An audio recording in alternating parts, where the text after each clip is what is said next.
विष्णुं शशिवर्णं चतुर्भुजं प्रसन्नवदनं ध्यायेत् सर्वविघ्नोपशान्तयेत्। गुरुर्ब्रह्मा गुरुर्विष्णुः गुरुर्देवो महेश्वरः गुरुः साक्षात् परब्रह्म तस्मै श्रीगुरवे नमः।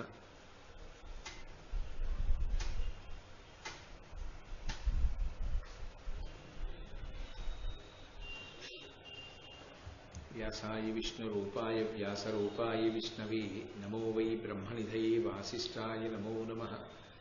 कूजन्तं राम रामेति मधुरं मधुराक्षरम् आरुह्य कविताशाखां वन्दे वाल्मीकिकोकिलं। श्रुतिस्मृतिपुराणानाम् आलयं करुणालयं नमामि भगवत्पादशङ्करं लोकशङ्करं। वागर्धाविव सम्पृक्तौ वागर्धप्रतिपत्तये जगतः पितरौ वन्दे पार्वतीपरमेश्वरौ। सूक्तिं समग्रयितुनः स्वयमेव लक्ष्मीः श्रीरङ्गराजमहिषीमधुरैः कटाक्षैः। वैदग्ध्यवर्णगुणगुम्भनगौरवैर्यां खण्डूलकर्णकुहराः कवयोधयन्ति। हैमोर्ध्वपुण्ड्रमजहन्मकुटं सुनासं मन्दस्मितं मकरकुण्डलचारुगण्डं बिम्बाधरं बहुलदीर्घकृपाकटाक्षं श्रीवेङ्कटेशमुखमात्मनिसन्निधत्ताम्। विमलपटी कमलकुटी पुस्तकरुद्राक्षसस्तहस्तपुटी कामाक्षी पक्ष्मलाक्षी कलितविपञ्ची विभासि वैरिञ्ची। मनोजवं मरुततुल्यवेगं जितेन्द्रियं बुद्धिमतां वरिष्ठं वातात्मजं वनरयूथमुख्यं श्रीरामदूतं शिरसा नमामि। आपदामपहर्तारं दातारं सर्वसम्पदां लोकाभिरामं श्रीरामं भूयो भूयो नमाम्यहम्। नारायणं नमस्कृत्य नरं चैव नरोत्तमं देवीं सरस्वतीं व्यासं ततो जयमुदीरयेत्। हरिः ओम्। परमेश्वरस्वरूपैన సభకి నమస్కారం. ఇది విశ్వామిత్రుని ఆస్పదము, ఇది కౌశికి అనంగ బరగిన ఇది అల్లది ఋష్యుశృంగుడను ముని రథము అనవుడు ధర్మతనయుడ ముని కనియన్. మహానుభావుడైనటువంటి రోమశ మహర్షి ధర్మరాజు గారిని తీర్థయాత్రకి తీసుకెళ్లినటువంటి వాడై ఆయనతో పలుకుతున్నాడు. ఇది విశ్వామిత్రుని యొక్క ఆశ్రమం. ఇది విశ్వామిత్రుని యొక్క సోదరి అయినటువంటి సత్యవతీదేవి కౌశికి అనేటటువంటి పేరుతో ఏర్పడినటువంటి నది అని. విశ్వామిత్రుని యొక్క జీవితం చాలా అత్యద్భుతమైనటువంటి జీవితం. ఇవాళ ప్రసంగంలోనే బహుశః విశ్వామిత్ర జననమునకు కారణమైనటువంటి విశేషం ఒకటి వస్తుంది. క్షత్రియ వంశంలో జన్మించినప్పటికీ కూడా అపారమైనటువంటి బ్రహ్మతేజస్సుని పొందినటువంటి వాడు, మహానుభావుడు, బ్రహ్మర్షి. శ్రీరామాయణంలో రామచంద్రమూర్తిని తీర్చిదిద్దినటువంటి గురువు, అంతటి మహానుభావుడు. ఆయన పేరు స్మరిస్తే చాలు పాపాలు నశించిపోతాయి, అంత గొప్పవాడు ఆయన. రామచంద్రమూర్తితో ఒకసారి చెప్పుకున్నాడు, సశరీరాగతా స్వర్గం భర్తారమనువర్తిని కౌశికీ పరమోదార ప్రవృత్తాచ మహానది అని చెప్పాడు. నా సోదరి పేరు కౌశికి, ఆమె పేరు సత్యవతి.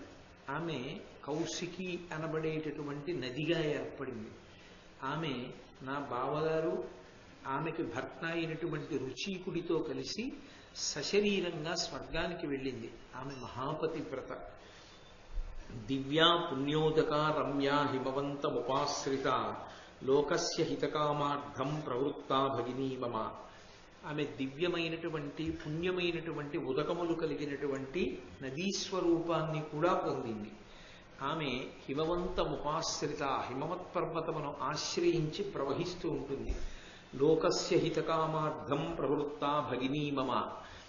మమ భగిని, నా యొక్క సోదరి అయినటువంటి ఆ సత్యవతీదేవి లోకస్య హితకామార్థం, లోకము యొక్క క్షేమమును కోరినదై ఒక నదీ స్వరూపాన్ని పొందింది.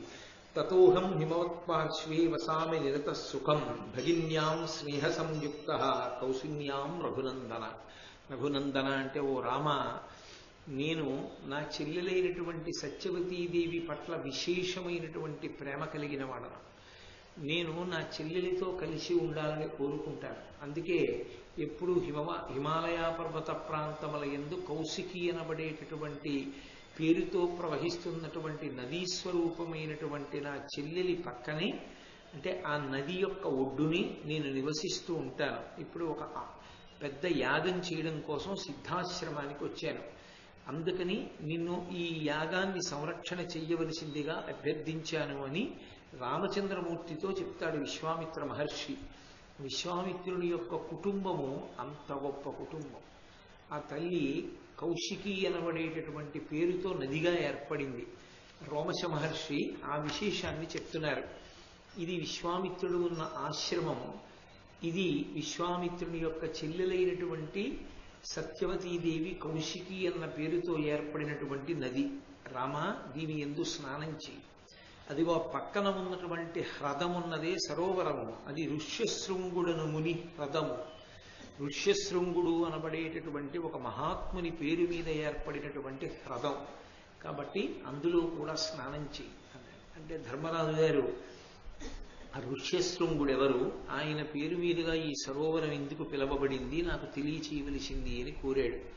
ఎక్కడైనా ఆ జిజ్ఞాస కలిగిన వారికి మాత్రమే గురువు చెప్పాలి తప్ప ఆ జిజ్ఞాస లేని వారికి చెప్పకూడదు. అందుకే శిష్యుడు తనంత తానుగా ప్రయత్నపూర్వకంగా అడిగేటటువంటి ఉత్సాహం ఉన్నవాడో లేడో చూసి అలా అడిగేవాడైతేనే వివరంగా చెప్తారు, లేకపోతే సంక్షిప్తంగా చెప్పి అక్కడతో ముగిస్తారు. ఆ ఉత్సాహం ఉన్నవాడో లేడో చూడడానికి ముందు సంక్షిప్తంగా చెప్పాడు. కానీ ధర్మరాజు గారు వివరం అడిగాడు కాబట్టి పరమ సంతోషంతో రోమశ మహర్షి చెప్తున్నారు. కశ్యపుని యొక్క కుమారుడు విభాండకుడు. విభాండకుడు ఒక మహర్షి. ఆ విభాండక మహర్షి యొక్క కుమారుడు ఋష్యశృంగ మహర్షి. లోకంలో ఎందరో మహర్షులు ఉన్నారు, కానీ ఋష్యశృంగ మహర్షి ఒక్కని యొక్క స్థితి వేరు. ఆయనలా ఎవరు ఉండరు లోకంలో. అంత అసాధారణమైన స్థితిలో ఉద్భవించాడు, అంత అసాధారణమైన రీతిలో పెరిగి పెద్దవాడయ్యాడు. అసలు ఋష్యశృంగుని యొక్క విశేషాన్ని చెప్పడంలో నన్నయ్య గారు పరకాయ ప్రవేశమే చేశారా అనిపిస్తుంది. ఆ పద్యరచన చూస్తే అంత అద్భుతమైనటువంటి రచన చేసి తెలుగు జాతికి కానుకగా అందించారు మహానుభావుడు. ఆ కశ్యపుని కొడుకైనటువంటి విభాండకుడు ఎప్పుడూ కూడా బ్రహ్మతేజస్సుతో వర్ధిల్లుతూ ఆయన తపస్సు చేస్తుండేవాడు. అటువంటి విభాండకుడు ఒక రోజున స్నానం చెయ్యడం కోసమని వెళ్ళాడు. ఆయన స్నానం చేస్తూ ఉండగా ఊర్వశి కనపడింది. ఇవి రెండు పరస్పర విరుద్ధాంశములు, మీరు కొంచెం జాగ్రత్తగా గమనించాలి. అన్నీ వేదికల మీద బాగా వివరంగా చెప్పడం కుదిరేటటువంటి విషయాలు కావు. సూక్ష్మంగా కొన్ని మీరు నేను చెప్పిన మాటను పట్టుకోవలసి ఉంటుందంతే. స్నానము చల్లటి నీటి స్నానం, అందున పవిత్రమైనటువంటి నదీ స్నానము కామమునకు వ్యతిరేకమైనది. అటువంటిది శిరస ఒక పవిత్రమైన నదిలోనో సరస్సులోనో చల్లటి నీటి స్నానం చేస్తూ కామ ప్రచోదనాన్ని పొందడం అనేటటువంటిది తత్ప్రవృత్తికి విరుద్ధమైనటువంటి విశేషం. మరి విభాండకుని అలా ఎందుకు సంభవమైంది అంటే, నేను మీతో తరచుగా ప్రస్తావిస్తున్నాను ఆ విషయాన్ని. ఒక మహాపురుష జననము సంభవము కావాలి అనుకున్నప్పుడు పరదేవత అటువంటి క్రీడ చేస్తుంది. ఆవిడ మహాత్ములకు కూడా కామాన్ని కల్పిస్తుంది. ఎందుచేత అంటే వారి తేజస్సు వలన తప్ప వేరొక మహాపురుషుడు సంభవించడం కుదరదు. అటువంటి మహాపురుషుడి తేజస్సుని పట్టుకోవడం కూడా అందరికీ సాధ్యం కాదు. దానికి మళ్ళీ కారణజన్ములైన వాళ్ళు ఉండాలి. అందుకే చాలా దూరదృష్టితో అమ్మవారు అలా పట్టుకోవడానికి వీలైనటువంటి ఉపాధి కలిగినటువంటి వ్యక్తులను కూడా, జీవులను ఆవిడ సృష్టి చేస్తూ ఉంటుంది ప్రత్యేకంగా. ఇందులో ఆయన స్నానం చేస్తుంటే ఆయనకి ఊర్వశి కనపడింది. సాధారణంగా చాలా చోట్ల మహాపురుష జననానికి ఊర్వశి కారణం అవుతూ ఉంటుంది. ఎందుకు ఊర్వశి కారణం అవుతుందో కూడా నేను మీతో మనవి చేశాను. ఎంతో మంది అప్సరసలు నారాయణుడు తపస్సు చేస్తూ ఉండగా వచ్చి ఆయన్ని తపస్సు నుంచి విముఖుణ్ణి చేయడం కోసం నృత్యం చేశారు. ఆయన ఏం చేశారంటే తొడ మీద ఒక 2-3 మాటలు చరిచారు. ఆ తొడలో నుంచి ఒక అప్సరస పైకి వచ్చింది. ఆమె పేరు ఊర్వశి. ఊరువుల నుండి వచ్చింది కాబట్టి ఊర్వశి. ఆమె అందచందాలు చూసి మిగిలిన అప్సరసలు సిగ్గుపడి వెళ్ళిపోయారు. అంటే నిజానికి అందము కానీ ఆనందము కానీ మనలో ఉంటుంది తప్ప బయట ఉండదు అని చెప్పడానికి ఆయన తొడలోంచే ఉద్భవించింది ఊర్వశి. ఆ ఊర్వశి మహాపురుష జనన మనకు కారణమవుతుంటుంది. నిన్న మీరు విన్నారు అగస్త్య మహర్షి యొక్క, ఆ తర్వాత వశిష్ఠ మహర్షి యొక్క జననమునకు ఊర్వశియే కారణం. అలాగే ఇక్కడ కూడా ఆయన ఊర్వశిని చూశాడు విభాండకుడు స్నానం చేస్తూ. ఆయన యొక్క తేజస్సు స్ఖలనమై ఆయన స్నానం చేస్తున్నటువంటి నదీ జలముల ఎందు పడిపోయింది. ఆయన స్నానం చేసి బయటికి వచ్చి వెళ్ళిపోయాడు. వెళ్ళిపోయిన తర్వాత ఈ నదీ ప్రవాహమునందు వెళ్ళిపోతున్నటువంటి ఆ తేజస్సుని, వీర్యాన్ని ఒక ఆడ దుప్పి, ఒక మృగి తాగింది. ఆ నీటిని దాహంతో తాగితే వీర్యం కూడా దాని కడుపులోకి వెళ్ళింది. వెళ్ళి ఆ లోపల ఒక పిల్లవాడు పెరిగాడు. ఆ పిల్లవాడు నా కొడుకే అన్న విషయాన్ని తన దివ్య దృష్టి చేత విభాండకుడు తెలుసుకున్నాడు. ఈ విషయాలు నన్నయ్య గారి భారతంలో ఉన్నవి కావు. నేను ఇతర పురాణాల్లోంచి కూడా కొన్ని సంకలనం చేస్తున్నాను, చేసి చెప్తున్నాను ఒక సమగ్రత కోసమని అలా ఆవిష్కరిస్తున్నాను. ఇందాక నేను చెప్పిన శ్లోకాలు కూడా భారతంలో కావు, కౌశికీ నదికి సంబంధించినవి, రామాయణం బాలకాండలోవి. నేను ఒక సమగ్రత కోసం కలిపానంతే వాటిని. కాబట్టి ఇప్పుడు ఆ విభాండకుడు గమనించాడు, ఈ దుప్పికి పుడుతున్నటువంటి పిల్లవాడు నా కొడుకే అని గమనించాడు. అసలు ఒక దుప్పి తాగి గర్భాన్ని పొందడం ఎలా సంభవం అవుతుంది? అలా సంభవం కాదు. అసలు సాధారణమైన స్త్రీకే విభాండకుడి తేజస్సు పట్టడం కష్టమైతే ఒక దుప్పి ఎలా పట్టుకోగలుగుతుంది? మరి దానికి ఏ తపస్సు ఉంది? నా క్షేత్రానికి ఆ యోగ్యత వస్తుంది అంటే దాని వెనక మళ్ళీ ఏదో కారణం ఉండాలి. మళ్ళీ మీరు ఇతర పురాణాలని, బ్రహ్మవైవర్తము, బ్రహ్మపురాణము మొదలైన వాటిని పరిశీలిస్తే ఒక విషయం అర్థమవుతుంది. చిత్రరథ అని ఒక అప్సరస, ఆమె ఒకప్పుడు ఇంద్రుడి సభలో నాట్యం చేస్తోంది. నాట్యం చేసేటటువంటి సమయంలో ఒక లక్షణం ఉంటుంది. వాళ్ళు సభని కానీ సభాధ్యక్షుణ్ణి కానీ, అంటే సాధారణంగా సభ ప్రీతి కొరకు నృత్యం చేస్తారు కాదు, ఎవరో ఒక్క చక్రవర్తి ప్రీతి కొరకు నృత్యం జరుగుతుంటే ఆయన వంక చూస్తూ చేస్తారు. అదే సమయంలో కొన్ని ఆడదుప్పులు, జింకలు, లేళ్లు మొదలైనవి అటుగా వచ్చాయి, ఆ సభాభవనం పక్కన తిరుగుతున్నాయి. ఎందుకో ఆవిడ దృష్టిని ఆకర్షించేవి. ఆవిడ ఇంద్రుడి వంక చూడడం మానేసి ఆ దుప్పుల వంక చూస్తూ నృత్యం చేసింది. ఇంద్రుడికి కోపం వచ్చింది, నువ్వు సభా సంప్రదాయాన్ని భంగం చేశావు. నృత్యం చేసేటప్పుడు ఎవరిని చూస్తూ చేయాలో వాళ్ళని కాకుండా నీ మనసు దేనికి రంజిల్లిందో అటు చూశావు, అటు చూస్తూ ఇటు నృత్యం చేశావు. కాబట్టి సమగ్రత పోయింది. కాబట్టి దేని యందు మనసు పెట్టి నువ్వు సభా సంప్రదాయాన్ని ఉల్లంఘన చేశావో, ఆ కళకి అగౌరవం చేశావో, ఆ ప్రాణిగానే నువ్వు జన్మించు అన్నాడు. నీకు మోహం తీరిపోతుంది అన్నాడు. ఆమె ఆయన కాళ్ళ మీద పడింది. నిజమే, నేను చూసిన మాట వాస్తవమే, కానీ నేను దుప్పిగా వెళ్ళడానికి ఇబ్బంది కదా, ఏ బాణం చేతనో చచ్చిపోవాలి అంటే ఆయన అన్నాడు, కాదు, నువ్వు ఒక కారణ జన్ముడికి జన్మనిస్తావు. నువ్వు వెళ్ళినటువంటి కారణం చేత విభాండకుని యొక్క తేజస్సును నువ్వు స్వీకరిస్తావు. ఎందుకని? విభాండకుని యొక్క తేజస్సు అంటే సామాన్యం కాదు. ఒక మహాపురుష జననమునకు అటువంటి మహా తేజస్సు కలిగినటువంటి వారు, అటువంటి బ్రహ్మ తేజస్సు ఉన్నవారు, నిరంతరము బ్రహ్మమునందు రమించగలిగినటువంటి వాళ్లే ఉండాలి. అందుకే ఆయన పేరే విభాండకుడు. భాండం అంటే శరీరం, విభాండకుడు ఈ శరీరమునందు భ్రాంతి లేనివాడు, నిరంతరము ఆత్మనందు రమించేవాడు. ఆత్మగా రమించేవాడికి కామప్రచోదనం ఏమిటి? ఆయనకి స్నానం చేస్తుంటే ప్రచోదనం అవ్వడం ఏమిటి? ఊర్వశిని చూసి ఆయనకి రేతస్ఖలనం అవ్వడం ఏమిటి? అంటే ఒక మహాపురుష జననములకు కావలసిన ప్రాతిపదికని పరదేవత వేస్తోంది అని గుర్తు. అటువంటి మహాపురుషుడు పుడితే తప్ప ఎన్నో కార్యములు సమకూడవు. పుట్టాడు కనుకనే ఇవాళ శృంగేరి పీఠం వచ్చింది. శృంగేరి పీఠం వచ్చింది కాబట్టే శంకరాచార్యుల వారు, విద్యారణ్య స్వామి, చంద్రశేఖర భారతి, ఉగ్ర నృసింహ భారతి, సచ్చిదానంద శివాభినవ నృసింహ భారతి, భారతీతీర్థ మహాస్వామి, అభినవ విద్యాతీర్థ మహాస్వామి, ఇటువంటి ఎందరో మహాత్ములైనటువంటి పీఠాధిపతుల పీఠాన్ని అధిరోహించి జాతికంతటికీ మార్గదర్శకులు కాగలిగారు. అంతటి మహాపురుషుడు యుగాలు దాటిపోయినా ఆయన తపశ్శక్తి నిలబడింది. అంతటి మహానుభావుడు పుట్టాలి అంటే విభాండకునికి కామప్రచోదనం జరిగి తీరాలి.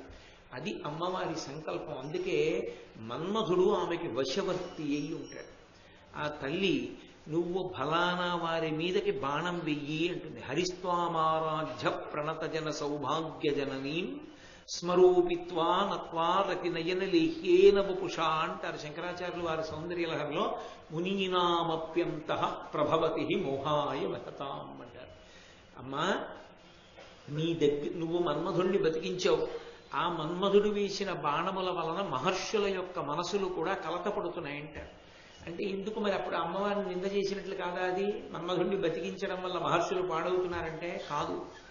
అమ్మా, నువ్వు మన్మధుణ్ణి బతికించావు కాబట్టే, మన్మధుడు బాణములు వేస్తే మహాత్ములైన వారి యొక్క మనసు కదులుతోంది కాబట్టే, కదిలిన కారణం చేత వారి యొక్క తేజస్సు స్ఖలనమవుతోంది కాబట్టే, ఆ తేజస్సు వలన వేరొక మహాత్ముడు ఉద్భవించి లోకాన్ని నడిపించడానికి మార్గం దొరుకుతోంది. అందుచేత ఆమె దుప్పిగా వచ్చింది.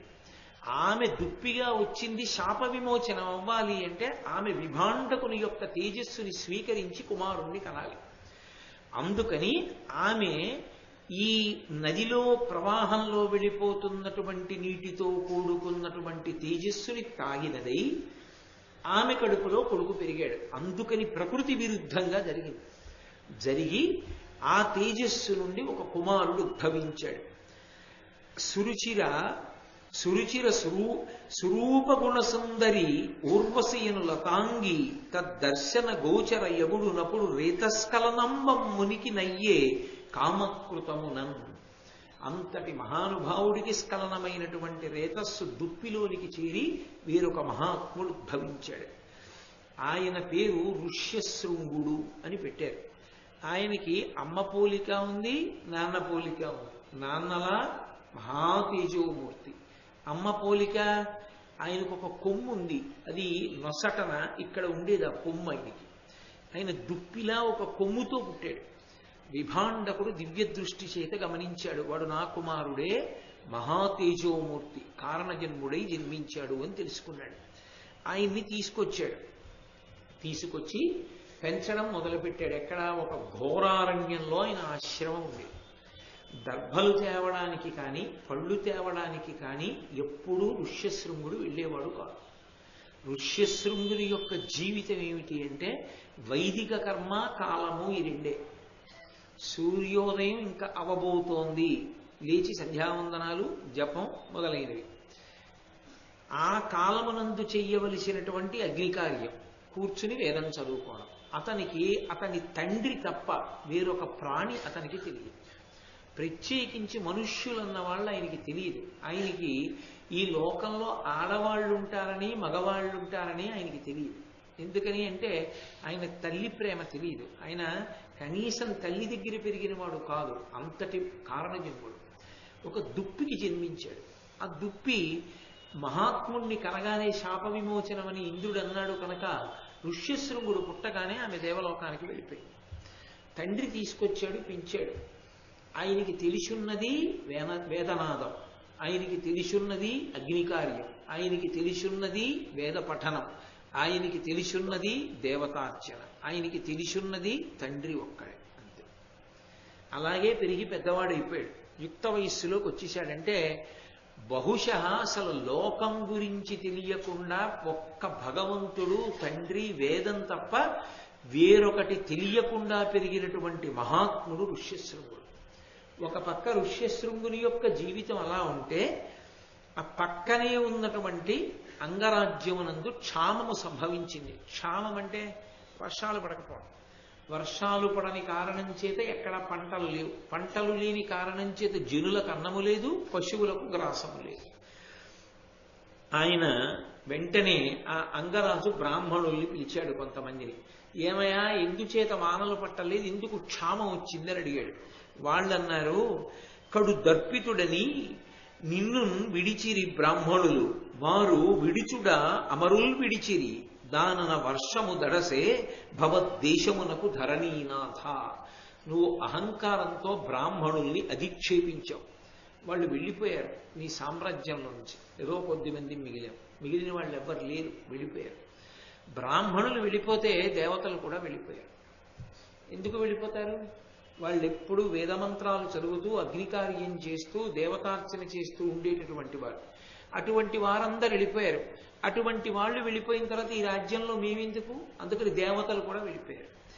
దేవతలు కూడా వెళ్ళిపోయారు కాబట్టి దేవతలు ప్రీతి చెందని రాజ్యంలో సంతోషం ఎలా ఉంటుంది? ఉండదు. అందుకని సమస్త సంతోషములకు కారణము వర్షం. ఆ వర్షం ఉంటే కదు దాహం తీరడం, వర్షం ఉంటే కదు నీరు ప్రవహించడం, నీరు ప్రవహిస్తే కదు సంధ్యావందనం ధర్మం నిలబడడం. అందుకని ఎవరికీ సంతోషం లేదు, వానలు పట్టలేదు. ఇది ప్రధానమైన కారణం. మరి ఎలా వర్షం పడుతుంది? నా వలన దోషం జరిగింది, నేను క్షంతవ్యుడను, నా తప్పు తెలుసుకున్నాను, మీరు నాకు మార్గం చెప్పండి. ఇప్పుడు ఇంకా బ్రాహ్మణుల్ని తీసుకొచ్చి వాళ్ళు తృప్తి పొంది వాళ్ళు యజ్ఞయాగాది క్రతువులు చేసిన తరువాత వాళ్ళు చేసిన క్రతువుల వలన ప్రీతి చెందినటువంటి దేవతలు వర్షం కురిపిస్తే ఆ వర్షధారల చేత నదులు బాగా నిండి ప్రవహిస్తే అప్పుడు ఆ ప్రవాహములలో ఉన్నటువంటి జలాల్ని మనుష్యులు తాగి పంటలు పండి పంటలు తిని ఆ తర్వాత గ్రాసాన్ని పశువులు తిని ఇవన్నీ వర్ధిల్లేటటువంటి అవకాశం లేదు. ఉత్తర క్షణం వానబడాలి. నా తప్పు తెలుసుకుని క్షమార్పణ అడుగుతున్నాను, కానీ దీనికి ఒక మార్గం చెప్పండి, ఎలా పడుతుంది వర్షం అని అడిగాడు. అడిగితే బ్రాహ్మణులు అన్నారు, శాంతుడు ఋష్యశృంగుడను సన్ముని ఉన్న ఎడం ధరిత్రికిన్ సంతత వర్షంబగు భృశంబుగా అట్టి వరంబు తొల్లి వృత్రాంతకు చే దయంబడసె అమ్ముని కావున ఋష్యశృంగు వేదాంతు సువేది రాబనుపు అంగమహేశ్వర నీదు నేర్పున. వెంటనే వర్షం పడాలి అంటే పరమధార్మికుడు పరమ వేదాంతి అయినటువంటి వాడు భగవంతుని యందు నిరంతరము మనసు రమించేటటువంటి ఒక యోగి పురుషుడు ఈ రాజ్యంలో కాలు పెట్టాలి. ఈ రాజ్యానికి ఆయన వస్తే అంతటి మహాత్ముడు వచ్చాడు కనుక వర్షాలు పడతాయి. అంటే ఇంత తప్పు చేసిన చోటుని కూడా దిద్దగలిగినది ఏది అంటే మహాత్ముల యొక్క పాదధూళి, మహాత్ముల యొక్క పాద స్పర్శ అంత గొప్పది. కాబట్టి ఒక్కొక్క ఇల్లు ఒక్కొక్క వంశం విశేషంగా వర్ధిల్లుతుంటుంది. అంత వర్ధిల్లడానికి కారణం తెలిసో తెలియకో ఎక్కడో ఎవరో ఒక మహాత్ముడికి వాళ్ళు చేసినటువంటి ఉపకారం, అటువంటి మహాత్ముడికి ఇచ్చినటువంటి ఆతిథ్యం, అది విపరీతమైనటువంటి ఫలాన్ని ఇస్తుంది. ఇప్పుడు నీళ్లు పొయ్యడం అన్నది పొయ్యొచ్చు, వర్షం పడడం అన్నది పడచ్చు. వర్షం పడితే జిల్లేడు చెట్టు పెరుగుతుంది, వర్షం పడితే బ్రహ్మదండి ముళ్ళు కలిగినటువంటి చెట్టు పెరుగుతుంది, వర్షం పడితే మారేడు చెట్టు పెరుగుతుంది, వర్షం పడితే కదంబ వృక్షం పెరుగుతుంది. కదంబ వృక్షం పెరగడానికి మారేడు చెట్టు పెరగడానికి బ్రహ్మదండి ముళ్ళ డొంక పెరగడానికి తేడా లేదు. దానం అన్ని వేళలా చేస్తారు, కానీ దానం పట్టేటటువంటి వాడు మాత్రం పరమ భగవద్భక్తుడైనటువంటి వాడు దొరకడం. ఎందుకో తెలుసా? ఆయన నిరపేక్షతో ఉంటాడు, ఆయనకి అపేక్షించి పొందాలన్న కోరిక ఉండదు. భీష్ముడు అడిగినప్పుడు ఆయనకి పులస్త్యుడు చెప్పినటువంటి జవాబు మీరు విన్నారు. తక్కువ తింటుండేవాడు, ఇంద్రియముల యందు ఇంద్రియ సుఖముల యందు పెద్ద లంపటం లేనివాడు, ప్రతిగ్రహాన్ని ప్రతిఫలాన్ని అపేక్షించకుండా భగవద్భక్తితో తిరిగేటటువంటి వాడు మన దగ్గర ఒక వస్తువు పుచ్చుకోవడానికి ఎన్నడూ లభ్యం కాడు ప్రపంచంలో. అది చాలా చాలా కష్టం. ఎందుచేత అంటే ఆ అవసరం ఏముంది? అందుకని ఆయన అలా పుచ్చుకునేవాడు కాడు, నాకేం లేదు అని గడిపేస్తూ ఉంటాడు. అలాంటి వాడు ఏ కారణం చేతనైనా ఒక వస్తువుని పుచ్చుకున్నాడు అనుకోండి, ఒక సామాన్యుడు పుచ్చుకున్న దానికి ఒక మహాత్ముడు పుచ్చుకున్న దానికి ఒకేలా ఉండదు ఫలితం. ఆ ఫలితం కొన్ని కోట్ల కోట్ల రెట్లు మారిపోతుంది, అంత మారుతుంది. ఒక సామాన్యుడు అతిథిగా దొరికి అన్నం తినడం మంచిదే, తక్కువని అనడానికి వీల్లేదు. కానీ ఒక మహాత్ముడు అన్నం తిన్నాడు అనుకోండి, ఆయన ప్రాణములు నిలబడ్డాయనుకోండి, ఆయన తిన్న అన్నం ఉత్తినే పోదు. ఎందుకు పోదు? ఆయన ఆ అన్నంతో నిలబెట్టుకున్నటువంటి ప్రాణశక్తిని భగవత్ సంబంధమైన విషయం గురించి ధ్యానం చేయడానికి ఉపయోగిస్తాడు. ఆయన తిన్న అన్నంలో ఉన్న శక్తిని 10 మందికి మంచి మాట చెప్పడానికి ఉపయోగిస్తాడు. కొంతమంది జీవితాలు మారడానికి ఆ మాట కారణమైతే ఆ మాట కంఠంలోంచి పెగలడానికి ఆయన తిన్న అన్నంలోని శక్తి కారణమైంది. ఇప్పుడు ఆయన వలన జరిగినటువంటి పుణ్యం అంతట్లోనూ 6వ వంతు నీ ఖాతాలో పడుతుంది. మహాత్ముడు తినడానికి దొరకడం అంత తేలిక. తిని ఆయన కాదు అదృష్టవంతుడు, తినడానికి ఆయన దొరకడం నీ అదృష్టం. అది అన్ని వేళలా దొరికేది కాదు, ఈశ్వరానుగ్రహం కలిగితే దొరుకుతాడు అలాంటి వాడు. కాబట్టి మహాత్ముల యొక్క పాద ధూళికి, వాళ్ళ స్పర్శకి, వాళ్ళ పదఘట్టనకి, వాళ్ళ ఆగమనానికి అంత శక్తి ఉంటుంది. వాళ్ళు వచ్చినంత మాత్రం చేత దేవతలందరూ మళ్ళీ ప్రీతి చెందుతారు. ఉత్తర క్షణం దేవతలు ప్రీతి చెందితే వాళ్ళకు లక్షణం ఉంటుంది, నీకు ఏది లేదో దాన్ని ఇచ్చేస్తారు వాళ్ళు. వాళ్ళు ప్రీతి చెందగానే వాళ్ళు ఆ పని చేస్తారు. కాబట్టి దేవతలు ఏం చేస్తారు, అప్రీతి చేత వాన కురిపించడం మానేశారు. ఇప్పుడు ఋష్యశృంగుడు వస్తే ప్రీతి చెంది వర్షం కురిపిస్తారు. ఇది ఇంద్రుడు ఆయనకి ఇచ్చిన వరం కూడా. వృత్రాసుర సంహారం చేసినటువంటి ఇంద్రుడు ఋష్యశృంగుడికి ఇచ్చిన వరం, నువ్వు ఎక్కడుంటే అక్కడ వానలు పడతాయి. మీకు విచిత్రం ఏమిటో తెలుసా, అప్పుడు కాదు, ఋష్యశృంగుడు ఎక్కడ ఉండేవాడో అక్కడ ఇప్పటికీ వానలు పడుతుంటాయి. ఇప్పటికీ పడతాయి వానలు. ఎక్కడ ఉండేవాడు ఋష్యశృంగుడు? శృంగేరి పీఠం ఉన్న చోట ఉండేవాడు. అందుకే శృంగేరి పీఠ సమీప ప్రాంతాలన్నిటా కూడా వాన పడకపోవడం అన్నది ఉండదు. సతత హరిత అరణ్యములు. మీరు చూస్తే అరణ్యాల వంక ఆశ్చర్యంగా ఉంటుంది. అసలు శృంగేరి వెళ్ళేటప్పుడు వచ్చేటటువంటి అరణ్య మార్గం దాటుతుంటేనే ఆశ్చర్యకరంగా ఉంటుంది. అంతంత గొప్ప గొప్ప చెట్లు, ఎప్పుడు చల్లగా ఉంటుంది. ఆ తుంగా నది చక్కగా ప్రవహిస్తూ ఉంటుంది. అంతటి మహాపురుషుడు ఋష్యశృంగుడు. అంటే ఆయన అక్కడ ఉండి వెళ్ళిపోయిన కారణం చేత ఎప్పటివాడు, ఎప్పటో త్రేతాయుగం, తర్వాత ద్వాపరయుగం, తర్వాత కలియుగం, ఇప్పటికీ అక్కడ ఆ శక్తి ఉంది. శంకర భగవత్పాదులు ఆయన తిరువాడని ప్రదేశం లేదు. మహాత్ములు నిజంగా ఎలా నడిచారో ఎలా వెళ్ళారో అని ఆశ్చర్యం వేస్తుంది. అందున చిత్రం ఏమిటంటే, సరస్వతీదేవి ఈ లోకంలో అవతరించింది ఉభయ భారతి అన్న పేరుతో. బ్రహ్మగారు మండన మిశ్రుడు అన్న పేరుతో అవతరించాడు.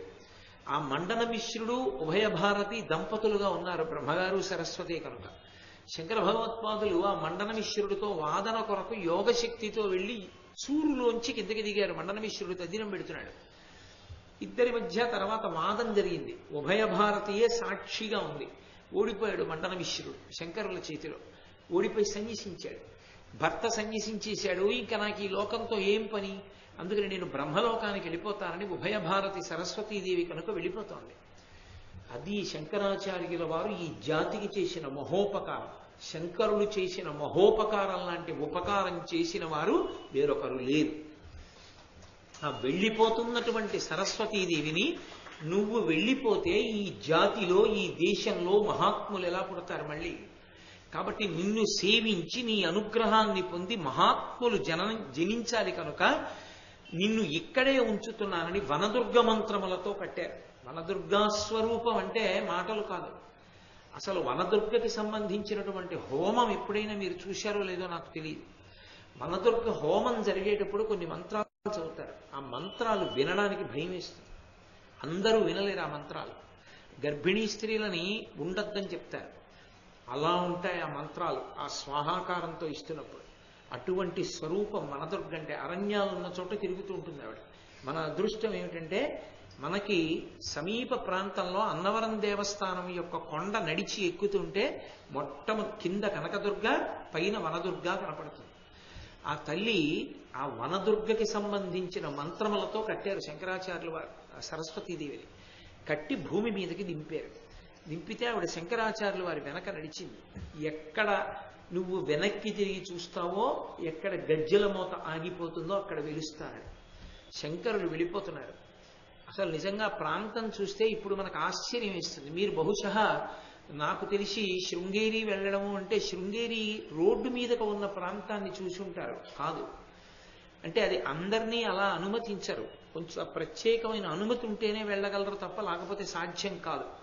జగద్గురువుల యొక్క సన్నిధానాలు ఎక్కడున్నాయో ఆ వెనక ప్రాంతంలో కిందకి దిగితే తుంగా నది చుట్టి తిరుగుతుంది, అక్కడికి ఎడతారు. అక్కడ నిశ్శబ్దంగా కూర్చుంటే అపురూపమైనటువంటి పళ్ళు కొన్ని పండిపోయి చెట్ల నుంచి తమంత తాము రాలుతూ ఉంటాయి. అక్కడ కొన్ని ఆవాసములు ఉంటాయి. అందులో తపస్సు చేసుకునే వాళ్ళు, ఎప్పుడూ భగవద్భక్తితో ఉండేవాళ్ళు ఉంటారు. ఇప్పటికీ అక్కడికి జింకలు, దుప్పులు, చెవుల పిల్లులు అవన్నీ వచ్చి ఆడుకుని వెళ్ళిపోతుంటాయి. శృంగేరిలో పాముని కూడా కొట్టరు, స్వేచ్ఛగా తిరుగుతుంటాయి పాములు.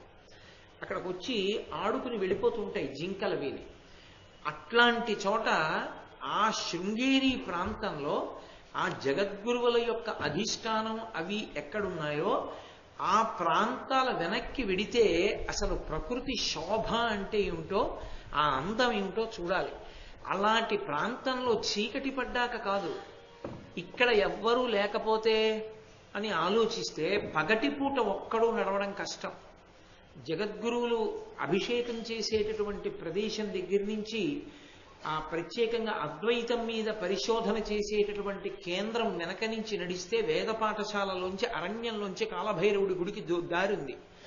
ఆ దారిలో నడిచి వెడుతుంటే అసలు ఒక్కడూ ఏ చీకటి పడ్డాకో ఇలా వెళ్ళగలడా అనిపిస్తుంది. అలాంటిది మహానుభావుడు శంకరాచార్యులు వారు ఆ రోజుల్లో 4 శిష్యులతో ఎలా వెళ్ళారో తెలియదు. వెడుతుంటే కప్పకి పాము పడగబట్టి కనపడింది సేద తీరుస్తూ. ఇది సృష్టి విరుద్ధం.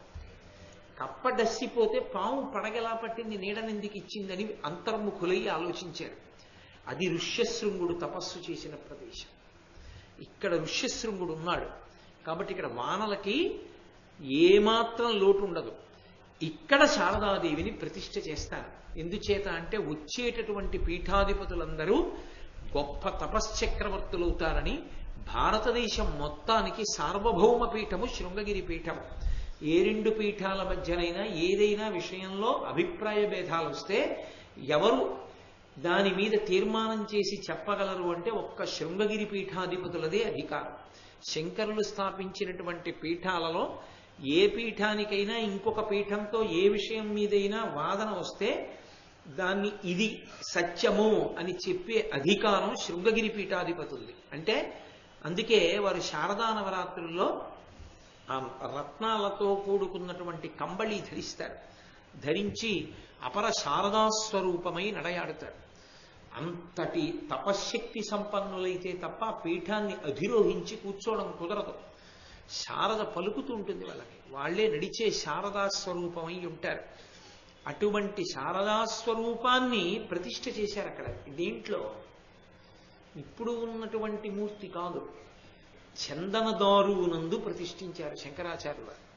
ఇప్పటికీ మీరు విద్యాశంకర దేవాలయంలోకి వెళ్ళి తేరిపారి చూస్తే ఒక మూల కూర్చుని ఉంటుంది, ఎవరో ముత్తైదువు కూర్చున్నట్టు ఉంటుంది. అది శంకరాచార్యులు వారు ప్రతిష్ఠించిన మూర్తి. తర్వాత కాలంలో మహాపురుషుడు అపర శంకరాచార్యుల వారు, విద్యారణ్యుల వారు వచ్చి ఆ చందన ప్రతిమలో ఉన్నటువంటి అమ్మవారి శక్తిని ఆకర్షించి స్వర్ణమూర్తిలో ప్రవేశపెట్టి ఇప్పుడు ఉన్నటువంటి శారదని ప్రతిష్ఠించారు. అటువంటి తేజోమూర్తులైన మహాపురుషులు ఉన్నటువంటి ప్రదేశం శృంగేరి అంటే. అంటే ఋష్యశృంగుడి శక్తి ఏమిటో మీరు ఆలోచించవచ్చు.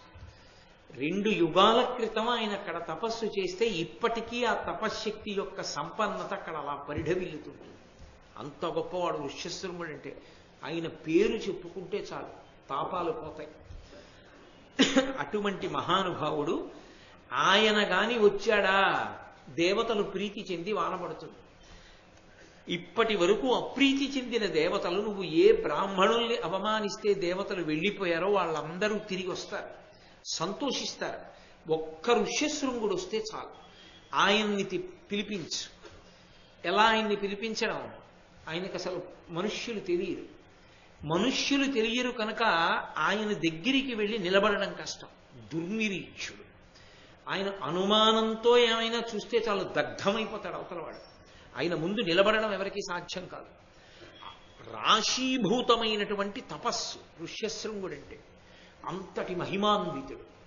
ఆయన ఎప్పుడూ అగ్నికార్యం చేసుకుంటూ ఉంటారు వేళ తప్పకుండా. తండ్రి విభాండకుడు కొన్ని సమయాల్లో అరణ్యంలోకి వెడతాడు పళ్ళు తేవడానికి. ఆయన ఎప్పుడూ పర్ణశాలలోనే ఉంటాడు ఋష్యశృంగుడు. ఎవరు వెళ్ళలేరు, చాలా కష్టం. కాబట్టి నీదు నేర్పునన్ అన్నారు బ్రాహ్మణులు. నీ నేర్పరితనంతో ఎలా ఆలోచిస్తావో ఆలోచించు, ఆలోచించి తీసుకురా. అది రోమపాదుని యొక్క గొప్పతనం. అంగరాజ్యాధిపతి అయినటువంటి రోమపాదుడు ఈశ్వరుని యొక్క సృష్టి రహస్యాన్ని దృష్టిలో పెట్టుకుని వేశ్యల్ని పిలిచాడు. ఎంత అసలు ఆడ మగ అన్న తేడాయే తెలియని వాడైనా సృష్టి యందు ఈశ్వరుని యొక్క శాసనం ఆకర్షణ ఉంటుంది. భిన్నలింగముల యందు స్త్రీకి పురుషుని యందు, పురుషునికి స్త్రీ యందు ఆ అనురక్తి ఆకర్షణ లేకపోతే ప్రహృష్టత కలగదు, సంతోషం ఉండదు. సంతోషం లేకపోతే పుట్టే బిడ్డల యందు తేజస్సు ఉండదు.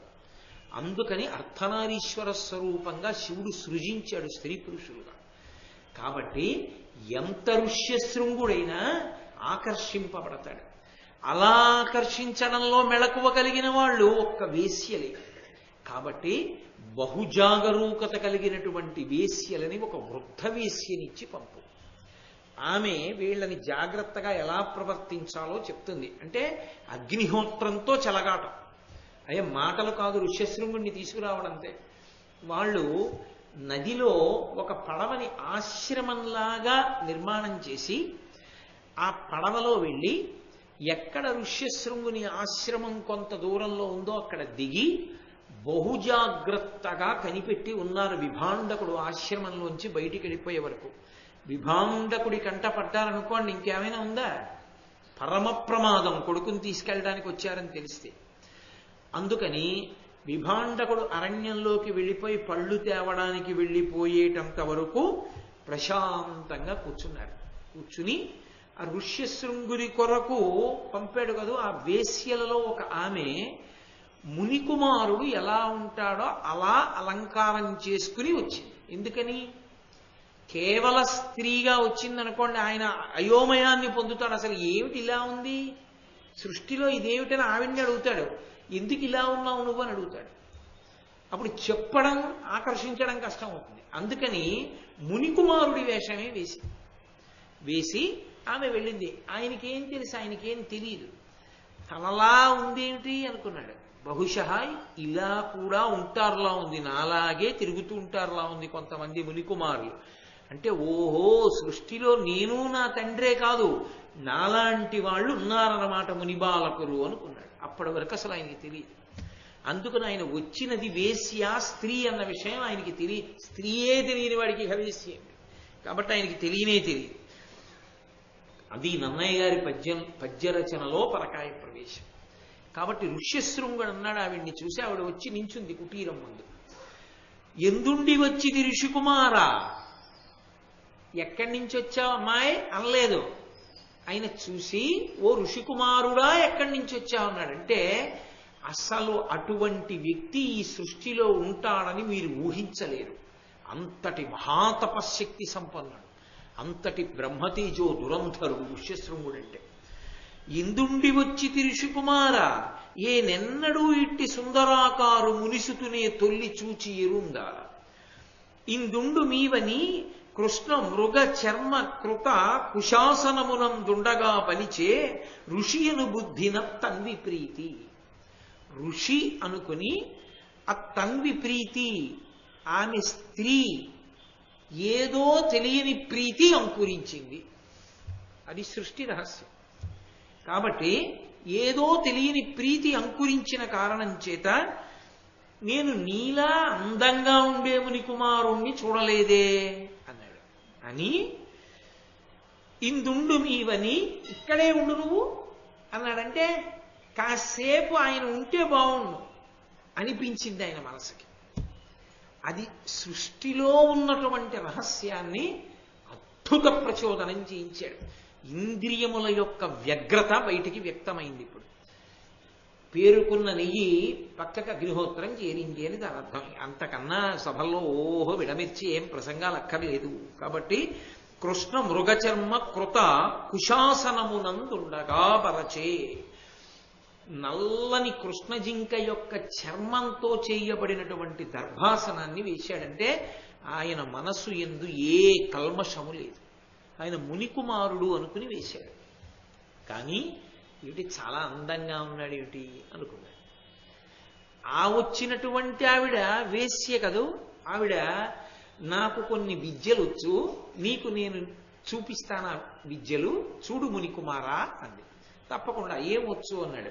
మునిముందుట కందుక నర్తన మృదుగీతముల యందు తన కౌశలమెల్లను చూపి విరచితాలింగనయై మునిపతికి ముదము గావించమదిన్. ఆయనకప్పటి వరకు పాట అంటే ఏమిటో తెలియదు.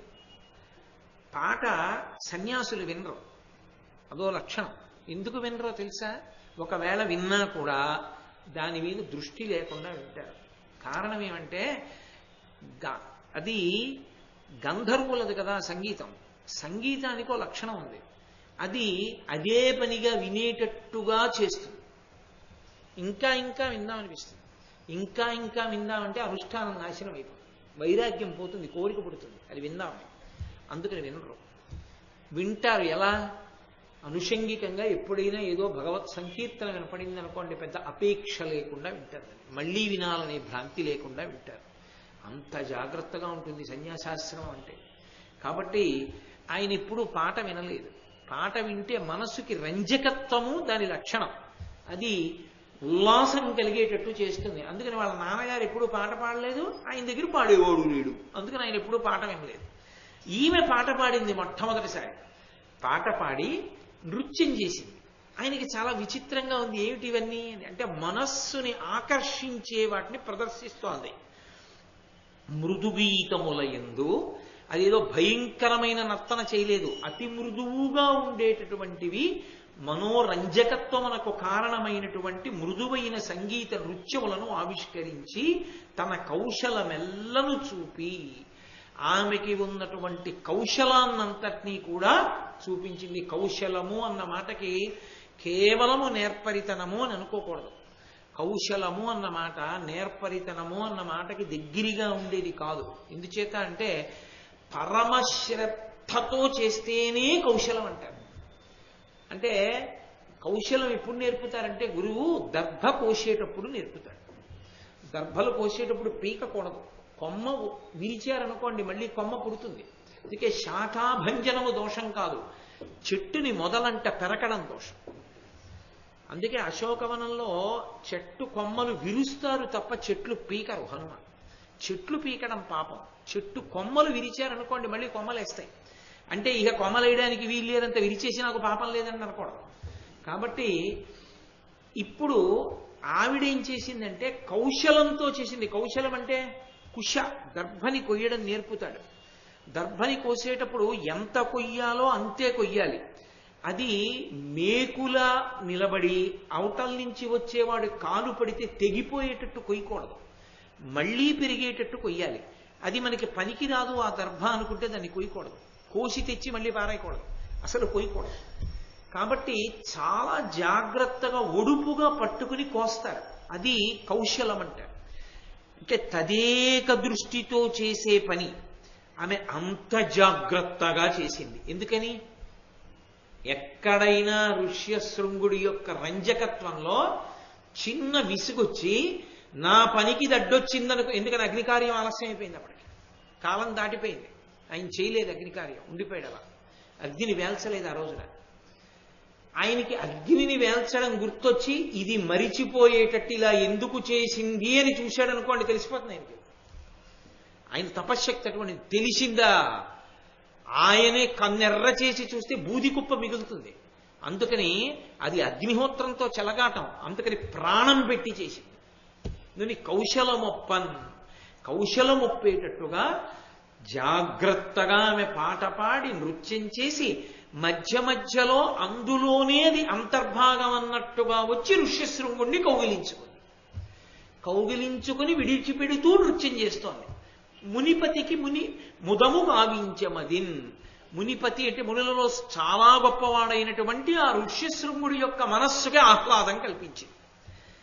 కల్పిస్తే ఆమె కొన్ని మంచి సుగంధభరితములైనటువంటి పుష్పములను తెచ్చింది. తెచ్చి ఆ పుష్పములకి ఇచ్చేటప్పుడు కింద పడిపోతే తుమ్మెదలు బోలెడన్ని వచ్చి ఆ పువ్వుల మీద వాలి ఉన్నటువంటి పువ్వుల్ని ఏరడంలో బహుసోయగంగా వంగి ఏరడం, ఏరుతున్నట్లుగా నటించి ఆ పువ్వులు ఏరి ఈయనకిచ్చింది. ఈయన ఏవో తన దగ్గర ఉన్న పళ్ళు తెచ్చి తినమని ఇచ్చాడు. ఆవిడ కొన్ని తినుబండారములు తెచ్చి ఇచ్చింది. ఆవిడంది, నేను నీ ఆతిథ్యాన్ని స్వీకరిస్తాను, ఎప్పుడో తెలుసా? నువ్వు కూడా మా ఆశ్రమానికి వస్తావా? మేము ఇక్కడ దగ్గరలో ఆశ్రమంలో ఉంటాం, మునికుమారుడని కదా అనుకుంటున్నాడు. నువ్వు వస్తానంటే అప్పుడు నేను నీ ఆతిథ్యం తీసుకుంటాను. ఎందుకని? వస్తాను అన్నాడు అనుకోండి, ఇదే మా ఆశ్రమం అని అంగరాజ్యానికి తీసుకొస్తుంది. అంగరాజ్యంలో అడుగు పెడితే వాళ్ళకు పడతాయి, ఆమె మాత్రమే తేగలదు. అందుకని ఆయన అన్నాడు, తప్పకుండా వస్తాను, మాటిచ్చాడు. మాటిచ్చి ఆమెని కొంతసేపు తన దగ్గర ఉంచుకున్నాడు. ఆమె సంతోషంగా కాసేపు కాలం గడిపి ఆడింది, పాడింది. విభాండకుడు తిరిగి వస్తాడని తెలుసు, విభాండకుడి కంట పడకూడదు, వెళ్ళిపోయింది. మళ్ళీ కనపడతానులే మునికుమారా అంది, వెళ్ళిపోయింది. ఈయన అనుకుంటున్నాడు ఆ వచ్చినవాడు మునికుమారుడు అనుకుంటున్నాడు, ఆయన కూడా పురుషుడే అనుకుంటున్నాడు. ఋష్యశృంగుడు తండ్రి వచ్చాడు. తండ్రి వచ్చి ఆయన అన్నాడు, ఒరే ఏమిరా, ఈ పాటికి నువ్వు అగ్నికార్యం చెయ్యాలిగా, సమిధాదానం చెయ్యాలిగా, సమిధలు వెయ్యాలిగా, అసలు అగ్నిని వేల్చలేదే, ఇవాళ రగల్చలేదే, కాలం దాటిపోయిందే, ఇలా ఎప్పుడు చెయ్యవే, ఏం చేస్తూ ఉండిపోయావు? ఈ పువ్వులు ఏమిట్రా, ఇంత సుగంధభరితమైన పుష్పములు ఎక్కడి నుంచి వచ్చాయి, ఈ వంటకాలు ఎక్కడివి, పళ్ళు ఎక్కడివి, ఇవన్నీ ఎక్కడమని అడిగాడు. శుద్ధమైన హృదయం ఉన్నవాడు ఋష్యశృంగుడు. ఆయనకేమి ఆ స్త్రీ పురుష వివక్ష తెలిసున్నవాడు కాడు. అందుకని ఆయన అన్నాడు, కాంచనవర్ణుండు కడురూపవంతుండు. ఋష్యశృంగుని యొక్క పవిత్రమైన హృదయాన్ని అర్థం చేసుకుంటూ మాత్రమే వినాలి పద్యాన్ని, తప్ప లేకి మనసులతో వినకూడదు. కాంచనవర్ణుండు కడురూపవంతుండు కమ్మని జడలతో ఘనములగుచు ననయంబు వట్రువలగు రెండు పిండంబులురమున విలసిల్లుచుండ నరుత వెలుగుచు జపమాల వ్రేలంగా నన్నువ నడుమున వడకంగా నడచునప్పుడు కలహంస కూజిత కలనాద మెసకనా పాలికి నీడొక్క బ్రహ్మచారి వచ్చిపోయే వాని వదనంబు వలన విల్వడు సుగంధి మధుర భాషితంబు పొలుపు వినగా సముదపుం స్కోకిలాలాపచారు వగుచు హృదయ సమ్మదముగా. ఎంత స్వచ్ఛంగా మాట్లాడాడో చూడండి, ఎంత పవిత్ర హృదయంతో మాట్లాడాడు. తండ్రితో అన్నాడు, నాన్నగారు నిజమే, నేను ఇవాళ అగ్నిని వేల్చలేదు, కాలం దాటిపోయింది. ఎందుకు అలా జరిగిందో తెలుసా నాన్నగారండి? మన ఆశ్రమానికి ఒక ఋషికుమారుడు వచ్చాడు. నేను ఆశ్చర్యంతో చూస్తూ ఉండిపోయానండి ఆ ఋషికుమారుణ్ణి. నేను అటువంటి ఋషికుమారుణ్ణి చూడలేదు కదా ఎప్పుడు, అటువంటి ఎప్పుడు ఎవరిని చూడలేదు. ఆయన కాంచనవర్ణుండు కడురూపవంతుండు కమ్మని జడలతో ఘనములగుచు. నాన్నగారండి బంగారు రంగులో ఉన్నాడండి ఆ ఋషికుమారుడు. మామూలుగా వీళ్ళవి జటలు కట్టేసి ఉంటాయి, ఎప్పుడు స్నానం చేసేయడమే తప్ప దానికేం తైల సంస్కారం ఉండదు, అట్టలు కట్టి ఉంటుంది, జటలు కట్టి. అతంది నాన్నగారు మంచి ఘనంగా ఒత్తుగా కొప్పేసుకుని ఉన్నాడండి చక్కగా. అదేమిటో కొప్పు చాలా తమాషాగా ఉంది నాన్నగారు, మనం వేసుకునే కొప్పులా లేదు. అనయంబు వట్రువలకు రెండు పిండంబులురమున విలసిల్లుచుండ. ఇంకా ఆశ్చర్యం ఏంటంటే నాన్నగారండి, గుండ్రపు రెండు మాంసపు ముద్దలు గుండెల మీద వేలాడుతున్నాయి నాన్నగారు ఋషికుమారుడికి. నరుత వెలుగుతూ జపమాల వ్రేలంగా, జపమాల చేత్తో పట్టుకు తిప్పుతున్నాడండి. నన్నువ నడుమును వడకంగా, నడిచేటప్పుడు నడుము ఎంత సన్నగా ఉందంటే వణుకుతోందా అన్నట్టుగా ఉన్నాడండి. నడచునప్పుడు కలహంస కూజిత కలనాద మెసగనా పాలికి నేడొక్క బ్రహ్మచారి వచ్చిపోయే. అతను నడుస్తుంటే హంసలు నడుస్తున్నాయా అన్నట్టుగా ఉంది నాన్నగారు, అంత అందంగా నడుస్తున్నాడండి, మనలా నడవట్లేదు. వాని వదనంబు వలన వెల్వడు సుగంధి ముదుర భాషితంబు పొలుచు వినగా సముద పుంస్కోకిలాలాపచారు వగుచు హృదయ సమ్మదముగా. ఆయన దగ్గరగా వచ్చి మాట్లాడుతున్నప్పుడు నాన్నగారండి నోట్లోంచి ఏదో మధురమైన వాసన వచ్చిందండి అన్నాడు. తాంబూలం వేసుకున్నది ఆయనకి తెలియదు, బ్రహ్మచారి తాంబూలం తెలియదు, ఏదో మధురమైన వాసన వచ్చింది నాన్నగారండి. ఆయన మాట్లాడుతుంటే పుంస్కోకిల, మగకోకిల పాడుతోందా అన్నట్టుగా ఉంది నాన్నగారండోయ్. అంత మధురంగా మాట్లాడాడండోయ్, పాట పాడాడని చెప్పడం రాదు, మగకోయిల పాడినట్లుందండి, గండుకోయిల పాడినట్టు అని. బహుశః నన్నయ్య గారి భారత రచనలో ఋష్యశృంగుడిలో పరకాయ ప్రవేశం చేసి పరమ పవిత్రం, అగ్నిహోత్రం ఎంత పవిత్రంగా ఉంటుందో యజ్ఞవేదిలో, అంత పవిత్ర హృదయుడైనటువంటి ఋష్యశృంగుడి యొక్క నోటి నుంచి వచ్చిన పద్యాన్ని అంత పవిత్రంగా నువ్వు రచన చెయ్యడం అంటే తెలుగు భాషకి పట్టాభిషేకం చేశారు నన్నయ్య భట్టారకుడు ఈ పద్యంలో. నన్నును కౌగిలించుకొని నా వదనంబునకు నిజాస్యమాసన్నము చేసి యొక్క మృదు శబ్దము చేస మనోహరంబుగా ఎన్నడు వట్టి శబ్దము మునీశ్వరమున్ వినియే నిరుంగా నై ఎన్నువ బ్రహ్మచారి ముఖమంబు రుహంబు సమంబు చూడగన్. నాన్నగారండి ఒక విచిత్రం జరిగింది నాన్నగారండి. నేను ఇలా నిలబడ్డానా నాన్నగారండి, నాకు ఈ పక్కకి నా చెక్కిలి దగ్గరికి వచ్చాడండి ఆ ఋషికుమారుడు. వచ్చి అతని ముఖంలోంచి ఏదో సువాసన వస్తుందండోయ్, అంటే అంగరాగములు అలదుకుంది. మంచి సువాసన వస్తున్న ముఖాన్ని దగ్గరగా తీసుకొచ్చింది. అతని ముఖంలో సువాసన నా నాసాపుటములకు సోకింది.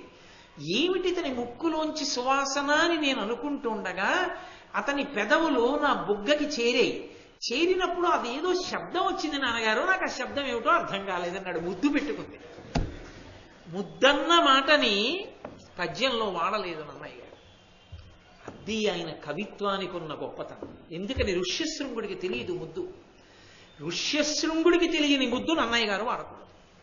కాబట్టి ఋష్యశృంగుడు ఎలా మాట్లాడాడో పరకాయ ప్రవేశం చేశాడు మహానుభావుడు. తెలుగు జాతి సాష్టాంగపడిపోవాలి.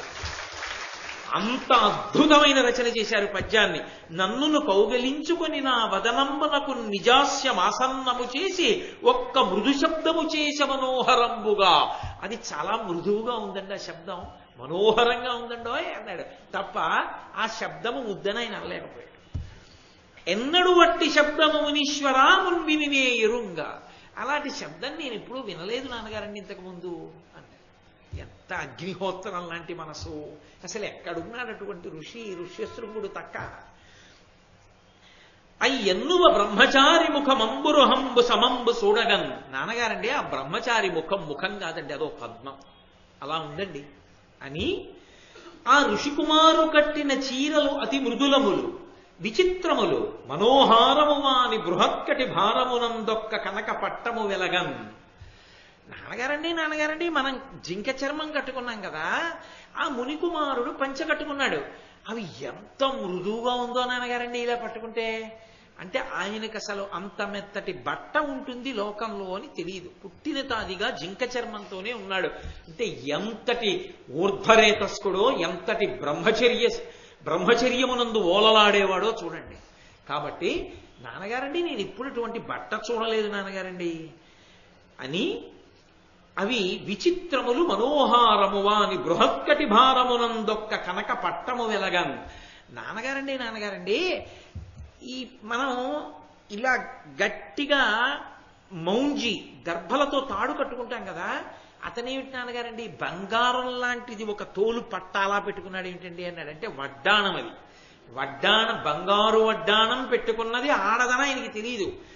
అదేమిటి మౌంజీ బదులు దర్భల త్రాటికి బదులుగా బంగారుతో చేయబడినటువంటి ఆభరణం ఏదో పెట్టుకున్నాడు నాన్నగారండి. అదేమిటో చాలా విచిత్రంగా ఉంది సుమండి.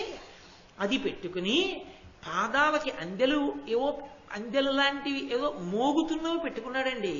పెట్టుకుని కింద పడ్డ పువ్వులు పళ్ళు తీయడానికి వంగి తీస్తున్నప్పుడు భలే చమత్కారంగా ఉన్నాడండి. అంటే ఆయన నోటి నుంచి చెప్పలేకపోతున్న రీతిలో ఆయన ఇంద్రియములు మాత్రము స్పందించే, అది కావాలి రోమపాదుడికి. అంటే ఇప్పుడు విజయం ఎవరిది? వేశ్యది. ఆమె సాధించింది కావాలనుకున్నది ఆయన మనసులోకి ప్రవేశించింది. అది ఏమిటో ఆయనకి తెలియకపోవచ్చు, కానీ ఆ మనసుని కదపగలిగిన రూపంగా ఆయనలోకి వెళ్ళింది. తన చేతి పుష్పములు జల్లిన అంతట చెదరి అవి అళిప్రకర నిషేవనమొప్పనున్నయవి ఈ వనకుసుమములట్లు కావు వరగంధంబున్. నాన్నగారండి ఆమె పువ్వులు తెచ్చిందండి, మీరు పూజకు వాడుకోండి అని. అదిగో ఆ పువ్వులు చూడండి, వాటి నిండా తుమ్మెదలే. నాన్నగారు మనం కూడా పూజకి పువ్వులు వాడతాం కదా, వాటి మీద ఇప్పుడు తుమ్మెదలు వాలవు. విభాండకుడు తెల్లబోయాడు. ఆడది అని కాని ముని ఎవరో కాంత అని కానీ అనలేదు, ముని కుమారుడు అన్నాడు. కాబట్టి విభాండకుడు కుమారుడు ఎవరో ముని కుమారుణ్ణి చూశాడు, ఇప్పటిదాకా ఎవరిని చూడలేదుగా, ఎవరో ముని కుమారుణ్ణి చూసి అబ్బాయి ఎంత బాగున్నాడు అనుకున్నాడు. అనుకుని ఎందుకైనా మంచిదని అనుమానం వచ్చింది. అనుమానం వచ్చి ఆయన అన్నాడు, ఒరే నాయనా, తపస్సుని చెడగొట్టడానికి రాక్షసులు తిరుగుతూ ఉంటారు మాయావేషాల్లో.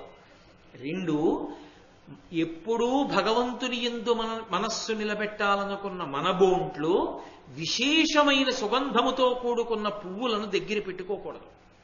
అది మనసుని ఆకర్షించి కదుపుతాయి. అది 5 ఇంద్రియములలో శబ్ద స్పర్శ రస రూప గంధములు 5 తన్మాత్రలు. గంధ తన్మాత్ర నాసాపుటాల్ని ఆకర్షిస్తుంది. ముక్కు కదిలితే క్రమంగా మనస్సు కదులుతుంది. అందుకని చాలా తక్కువ వాసన కలిగిన పువ్వుల్ని వాడాలి తప్ప మనం ఎక్కువ సువాసనలు కలిగిన పువ్వుల్ని వాడితే అది మనసుని ఇంకొక రకంగా కదుపుతుంది. కాబట్టి మనం ఇటువంటి పువ్వులు వాడకూడదు. నువ్వు ఎందుకు అంగీకరించావురా ఇవన్నీ?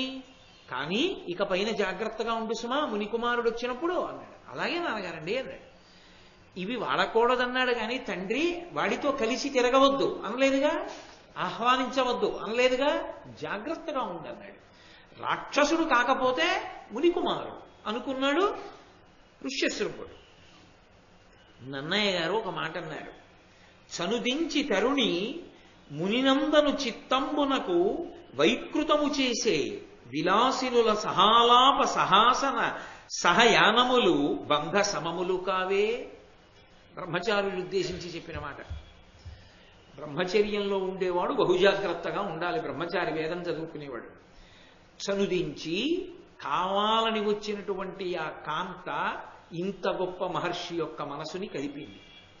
విలాసినుల అంటే అందరూ ఆడవాళ్ళని ఉద్దేశించి చెప్పేటటువంటి మాట కాదు. తల్లులు పరమ పవిత్రమైనటువంటి చిరునవ్వు ఉన్న వాళ్ళు ఉంటారు. సీతమ్మ తల్లి ఉంటుంది, తల్లి కామాక్షి ఉంటుంది, జగన్మాత శ్రీలక్ష్మి ఉంటుంది, దమయంతి ఉంటుంది. అందరూ కాంతల్ని ఉద్దేశించి చెప్పేవి కావు ఆ మాటలు.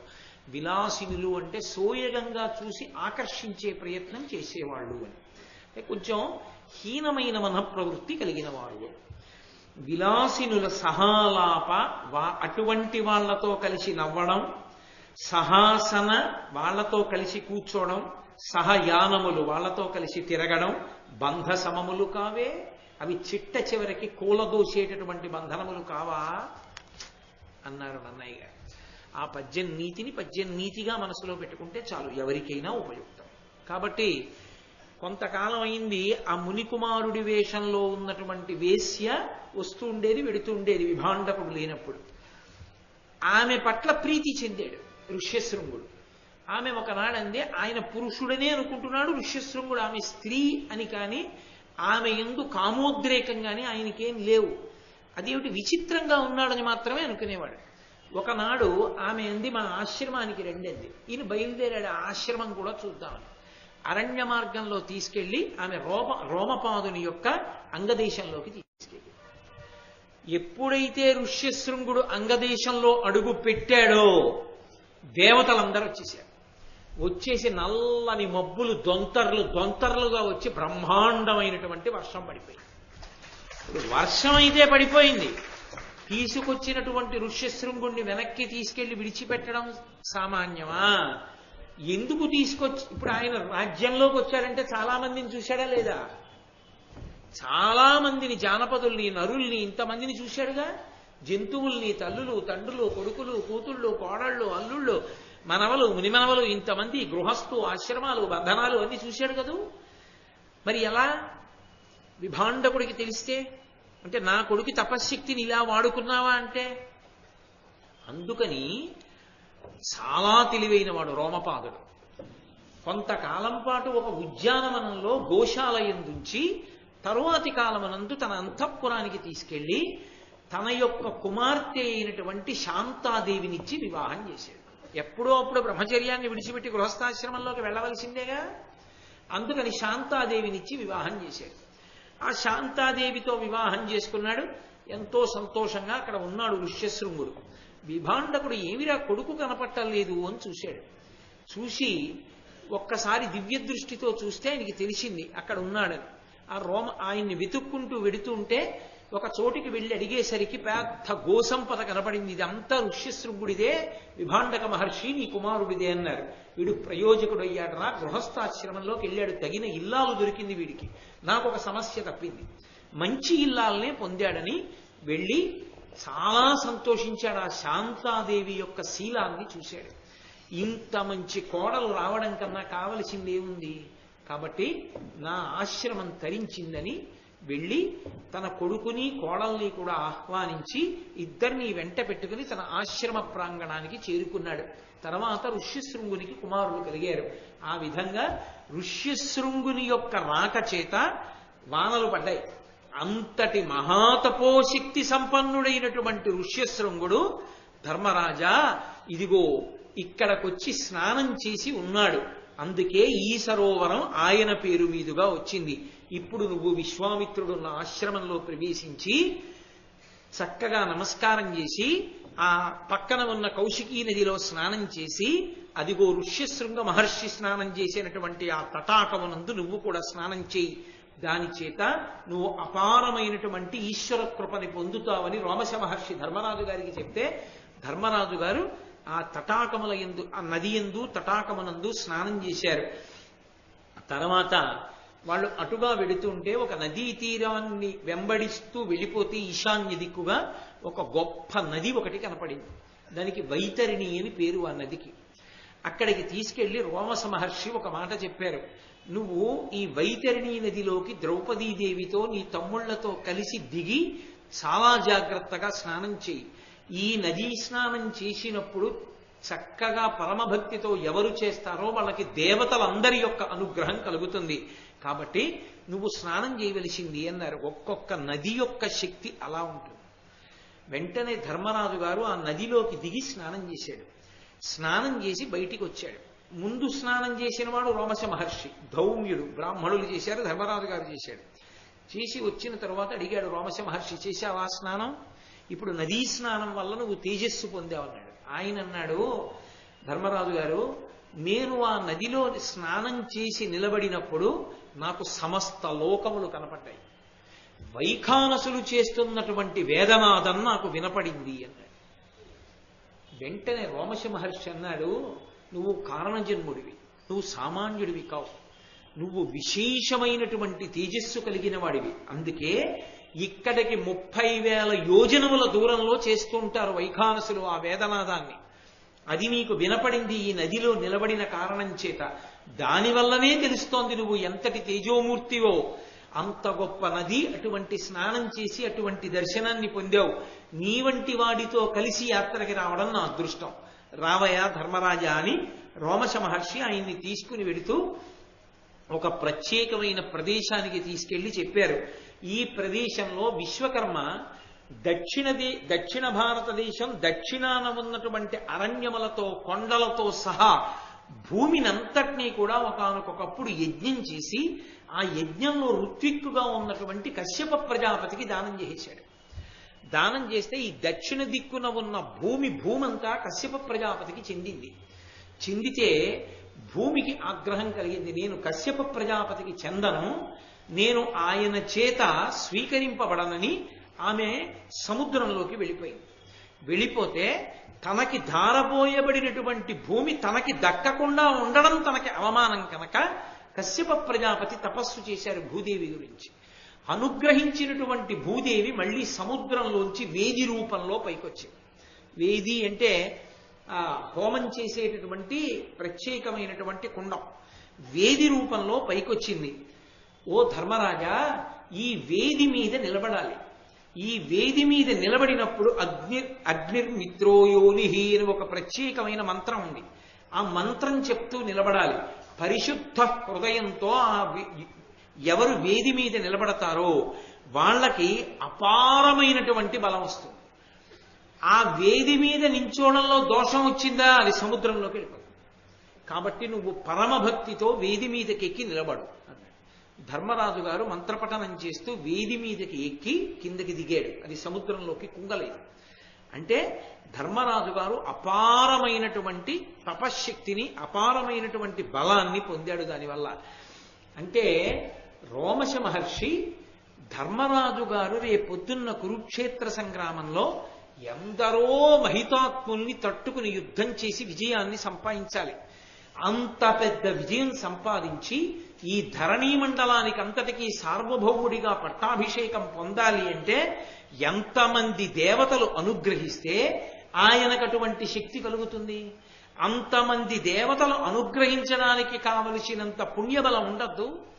అంత పెద్ద పుణ్యబలం రావడానికి అరణ్య పర్వాన్ని, వనపర్వాన్ని ఆరణ్య పర్వంగా మార్చి గురువులైనటువంటి వారు అనుగ్రహించి ధర్మరాజు గారిని ఎక్కడెక్కడికి తీసుకెళ్లి ఏ తీర్థముల యందు ఏ నదుల యందు స్నానం చేయిస్తే ఎటువంటి ఫలితాన్ని పొందుతాడో, ఏ క్షేత్రములను తొక్కినంత మాత్రం చేత అటువంటి శక్తి పొందుతాడో అటువంటి వాటన్నిటికీ తీసుకెళ్లి అటువంటి శక్తిని కట్టబెడుతున్నాడు. అది గురువుల యొక్క అనుగ్రహం. కాబట్టి ఇప్పుడు మహేంద్ర పర్వతం మీదకి తీసుకెళ్ళాడు. ఆ మహేంద్ర పర్వతం మీదే ఒకానొకప్పుడు పరశురాముడు నిలబడ్డాడు. ఇప్పటికీ పరశురామ క్షేత్రములు అని పిలుస్తారు అటువైపు ఉన్న క్షేత్రాలన్నిటినీ. ఆయన భూమిని అంతటినీ కూడా దానం చేసేసాడు. కశ్యప ప్రజాపతికి ఒకానొకప్పుడు దానం చేసేసి ఈ భూమి నీది అన్నాడు. అందుకే భూమికి కాశ్యపి అని పేరు.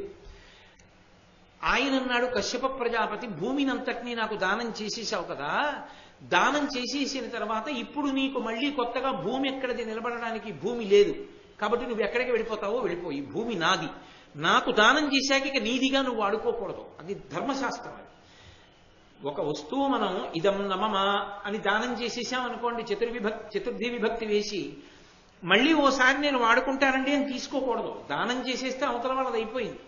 భూమినంతటినీ కశ్యప ప్రజాపతికి ఇచ్చేస్తే ఇక పరశురాముడు నించోడానికి భూమి ఇది, భూమి లేదు, నువ్వు దీని మీద ఉండకూడదు, కాబట్టి నువ్వు తొలగిపో అన్నాడు కశ్యపుడు. తను నిలబడడానికి భూమి లేదని మహేంద్ర పర్వతం మీద నిలబడి అడిచాడు పరశురాముడు. సముద్రం అడుగున కొంత భూమి ఉంది, ఓ సముద్రమా నాకు కొంత భూమిని విడిచిపెట్టి వెనక్కెళ్ళు అన్నాడు. అంటే సముద్రం అంది, నువ్వంటే నాకు భయం, ఒక్క క్షత్రియుడు తప్పు చేస్తే 21 మాటలు భూమి అంతటినీ తిరిగి చంపావు క్షత్రియుల్ని, నీకెంత భూమి కావాలో నువ్వే నిర్ణయించుకో, నేను ఎక్కువ పెడితే అంతెందుకని దెబ్బలాడచ్చు, తక్కువ ఇస్తే తక్కువ ఎందుకు ఇచ్చావనొచ్చు, నీకెంత కావాలో చెప్పండి, అయితే నా పరశువు విసురుతాను గండ్రగొడ్డలి, అది ఎక్కడ పడుతుందో అక్కడ వరకు నువ్వు వెనక్కి వెళ్ళాను. అంటే ఆ పరశువుని గిరగిర తిప్పి విసిరాడు. విసిరినప్పుడు అది ఎక్కడికి వెళ్ళి పడిందో సముద్రం అంత మేర వెనక్కి వెళ్ళిపోయింది. వెనక్కి వెళ్ళిపోతే వచ్చినటువంటి ప్రదేశంలో ఏర్పడిన క్షేత్రాలన్నిటికీ పరశురామ క్షేత్రాలని పేరు. అందుకే పరశురాముడు అక్కడ పూజల కొరకు ప్రత్యేకంగా బ్రాహ్మణుల్ని తీసుకెళ్ళి అక్కడ బ్రాహ్మణ్యాన్ని నిలబెట్టాడు. ఉడిపి మొదలైన ప్రాంతాలన్నీ ఆ పరశురామ క్షేత్రాల్లోకే వస్తాయి. అది పరశురాముని యొక్క అనుగ్రహం చేత వచ్చిన భూమి, అందుకని అక్కడ ఉంటాడు ఆయన చిరంజీవి, అందుకని అక్కడ ఉంటాడు. ఉండి ప్రతి చతుర్దశి తిథి నాడు మహేంద్రగిరి పర్వతం మీదకు ఒకసారి వస్తాడు. ఎందుకు వస్తాడంటే ఆయన శిష్య పరంపర ఉంది. ఆ శిష్యులందరూ ఆయన్ని చూసి నమస్కారం చేసి పూజ చేస్తారు, అందుకొస్తాడు. అందులో అకృతవ్రణుడు అని ఒక శిష్యుడు, అకృతవ్రణుడు, ఆయన పేరంత చిత్రమైనటువంటి పేరు, చెయ్యనిటువంటి వ్రణము కలిగినటువంటి వాడు. అకృతవ్రణుడు అనబడేటటువంటి ఆయన ఆ మహేంద్రగిరి మీద కూర్చుని పరశురామ ఆరాధన చేస్తున్నాడు. ధర్మరాజు గారు వెళ్ళారు అక్కడికి. ఇక్కడేనయా పరశురాముడు వస్తాడని మహానుభావుడైనటువంటి రోమశ మహర్షి చెప్పారు. ఆ అకృతవ్రణుడు అనబడేటటువంటి పరశురాముడి శిష్యుణ్ణి ధర్మరాజు గారు అడిగారు, ఎప్పుడు వస్తాడు పరశురాముడు ఇక్కడికి అని అడిగారు. చతుర్దశి తిథి నాడు వస్తాడు అన్నాడు. చతుర్దశి తిథి వరకు మేము ఇక్కడ ఉంటే మాకు పరశురామ దర్శనం అవుతుందా అని అడిగాడు.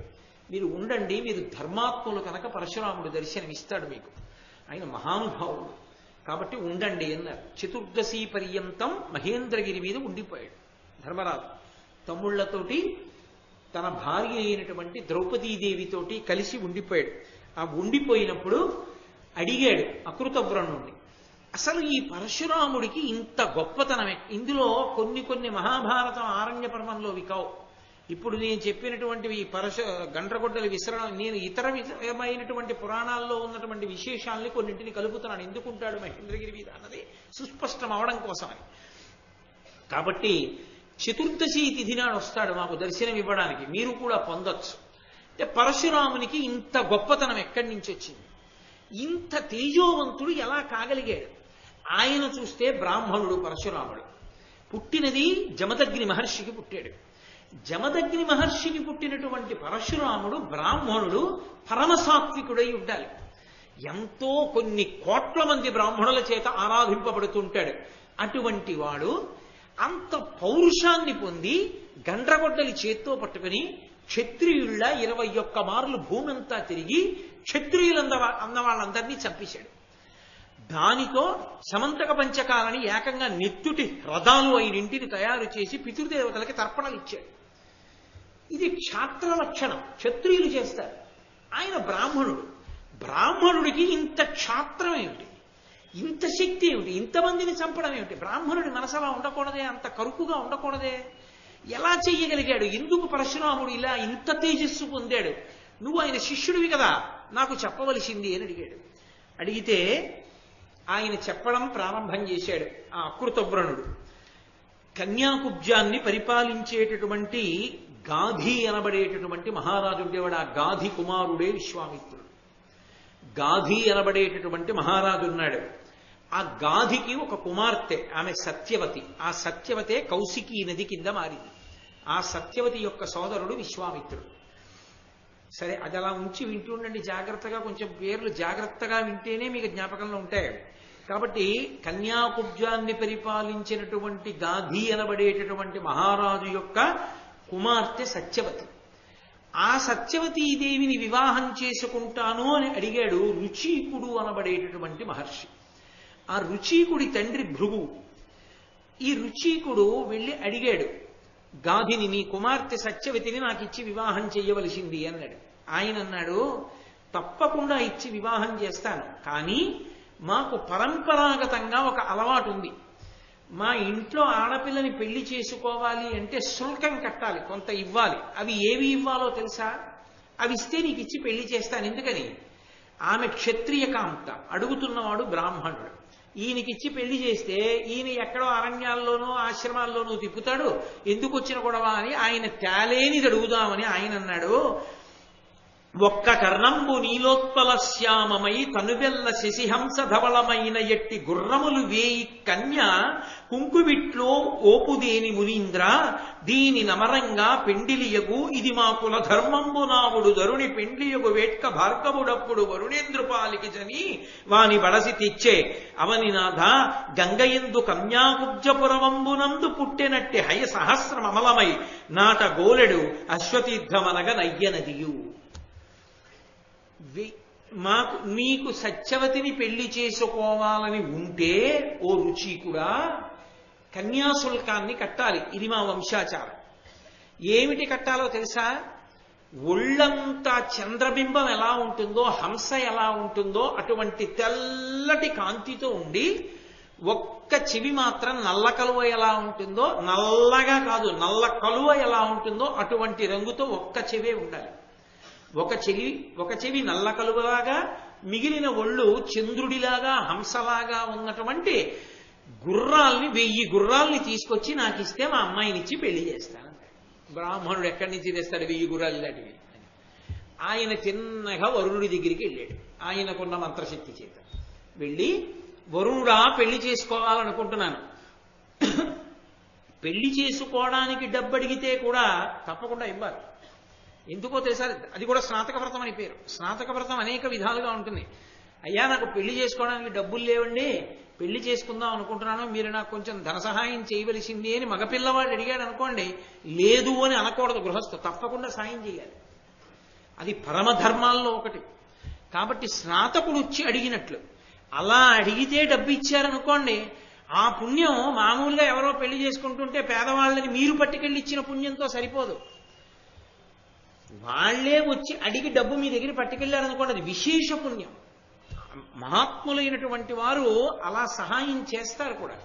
కాబట్టి ఒకానొకప్పుడు వైష్ణవ సంప్రదాయంలో ఉన్నటువంటి ఒక మహానుభావుడు కూడా అలాగే చెయ్యవలసి వచ్చింది కూడా. కాబట్టి వేదాంత దేశికులని దయాశతకం చేశారు. వారు ఒకప్పుడు బంగారు వర్షం కురిపించవలసి వచ్చింది అలా బ్రహ్మచారికి పెళ్లి చేసుకోవడానికి డబ్బు ఇవ్వడానికి. కాబట్టి ఈ రుచీకుడు వరుణుడి దగ్గరికి వెళ్ళాడు. వెళ్ళి, ఏమయ్యా నేను పెళ్లి చేసుకుందాం అనుకుంటున్నాను, మా మామగారు నల్ల కలువ రంగు పోలిన ఒక్క చెవు, చంద్రబింబం హంసలా ఉన్న తెల్లటి ఒళ్ళు ఉన్న 1000 గుర్రాలు కావాలన్నాడు. ఆ గుర్రాలు నాకు ఇప్పిద్దు అన్నాడు. అంటే ఆయన అన్నాడు, గుర్రాలే కదా కావాలి, ఇప్పుడు ఇక్కడ ఇచ్చారనుకో వరుణలోకంలో 1000 గుర్రాలు ఎలా పట్టుకెడతావు? వరుణలోకం ఎక్కడుందో అదంతా నాదేగా, నీళ్లు ఎక్కడున్నా నావే. కన్యాకుబ్జానికి ఒడ్డున గంగా నది ప్రవహిస్తోంది. నువ్వు వెళ్ళి ఆ గంగ ఒడ్డున నించో, స్నానాల తీరంలో నించో, స్నానాలు చేసే చోట నువ్వు నించోగానే ఆ గంగా నదిలోంచి ఆ ఒడ్డున నువ్వు నించున్న చోట 1000 గుర్రాలు పైకొస్తాయి. వాటిని తోలుకెళ్ళి రాజుకిచ్చి, రాజు పిల్లనిస్తాడు. సరిపోతుందా? ఇప్పుడు వరుణలోకంలో ఇస్తే పశ్చిమ దిక్కు నుంచి ఎక్కడికి తీసుకెళ్తావు వీటిని అన్నాడు. అంటే ట్రాన్స్పోర్ట్ కూడా తానే అరేంజ్ చేశాడు అని అనవలసి. అంటే చాలా సంతోషించి రుచీకుడు తిరిగి వచ్చి గంగ ఒడ్డున నించున్నాడు. కన్యాకుబ్జమనే నగరం ఉన్నటువంటి చోట ప్రవహిస్తున్నటువంటి గంగా స్నాన ఘాట్ అనుకోండి, అక్కడ నించున్నాడు. అందులోంచి వరుసగా 1000 గుర్రాలు పైకెక్కి, ఇప్పుడు ఈ 1000 గుర్రాలని పట్టుకెళ్ళి గాధి మహారాజుకి ఇచ్చాడు. ఎక్కడ 1000 గుర్రాలు అటువంటివి పైకెక్కాయో దాన్ని అశ్వతీర్థము అని పిలిచారు గంగానదిలో. అది కన్యాకుబ్జంలో అశ్వతీర్థం అన్న పేరుతో గంగలో ఇప్పటికీ అటువంటి రేవు ఉన్నది అని రోమశ మహర్షి చెప్పి, అకృతవ్రణుడు పరశురాముడి చరిత్ర గారు చెప్తున్నాడు. కాబట్టి అలా రుచీకుడు సత్యవతిని వివాహం చేసుకున్నాడు. చేసుకుని ఆమెని తీసుకుని ఇంటికి వచ్చాడు. ఇంటికి వస్తే రుచీకుని తండ్రి ఉన్నాడు కదా భృగువు, ఆయన చాలా సంతోషించాడు.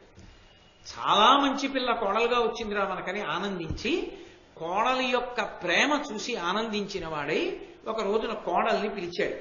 పిలిచి, అమ్మా నేను చాలా ప్రీతి చెందానమ్మా నీ నడవడికి, నీకు వరం ఇవ్వాలనుకుంటున్నాను, నీకేం కావాలో కోరుకో ఇస్తానన్నాడు. ఆవిడంది, నాకు మంచి బిడ్డడు కావాలి అని ఊరుకోలేదు ఆవిడ. అప్పటికి గాధి మహారాజు గారికి తనొక్కతే కూతురు, కొడుకులు లేరు. కాబట్టి తను పెళ్లి చేసుకొచ్చేసింది. కొడుకులు లేరు, రాజ్యం ఏమైపోతుందో అని గాధి బెంగ పెట్టుకుని ఉంటాడు కదా. అందుకని ఆవిడంది, అలాగో మామగారు వరమడగమన్నారు కదా అని నాకొక మంచి కొడుకు, మా అమ్మకొక మంచి కొడుకు పుట్టేటట్టు అనుగ్రహించండి. ఆయన నవ్వి అన్నాడు, అలాగేలే తప్పకుండా పుడతారు. ఓ సత్యవతి, నువ్వు ఋతుస్నాతమైనప్పుడు మేడి వృక్షాన్ని కౌగిలించుకో. మీ అమ్మ ఋతుస్నాత అయినప్పుడు ఆమె అశ్వత్థ వృక్షాన్ని కౌగిలించుకోవాలి.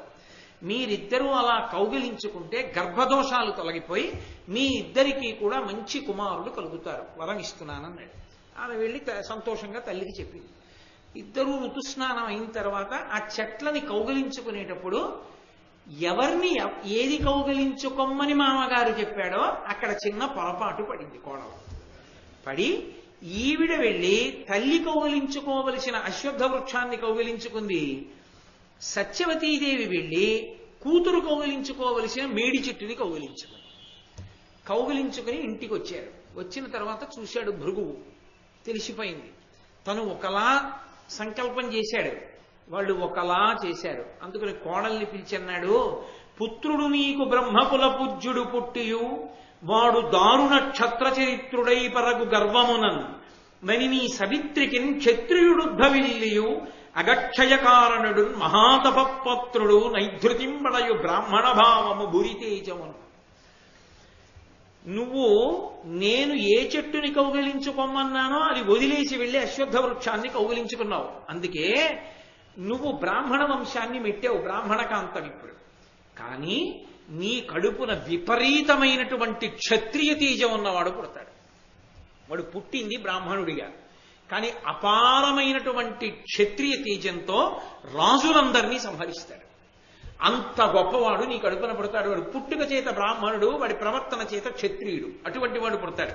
మీ అమ్మగారి కడుపున ఆవిడ క్షత్రియ కాంత, ఎందుకని గాధికి భార్య కాబట్టి. కానీ పుట్టినటువంటి వాడు క్షత్రియుడుగా ఉండాలి. కానీ క్షత్రియుడుగా పుట్టి అపారమైనటువంటి తపస్సు చేసి బ్రాహ్మణుల చేత కూడా నమస్కరింపబడేటటువంటి అద్భుతమైనటువంటి బ్రహ్మర్షిగా కాగలిగినటువంటి బ్రహ్మతేజోమూర్తి అక్కడ జన్మిస్తాడన్నాడు. అటు దిచయింది, అపసవ్యమైంది.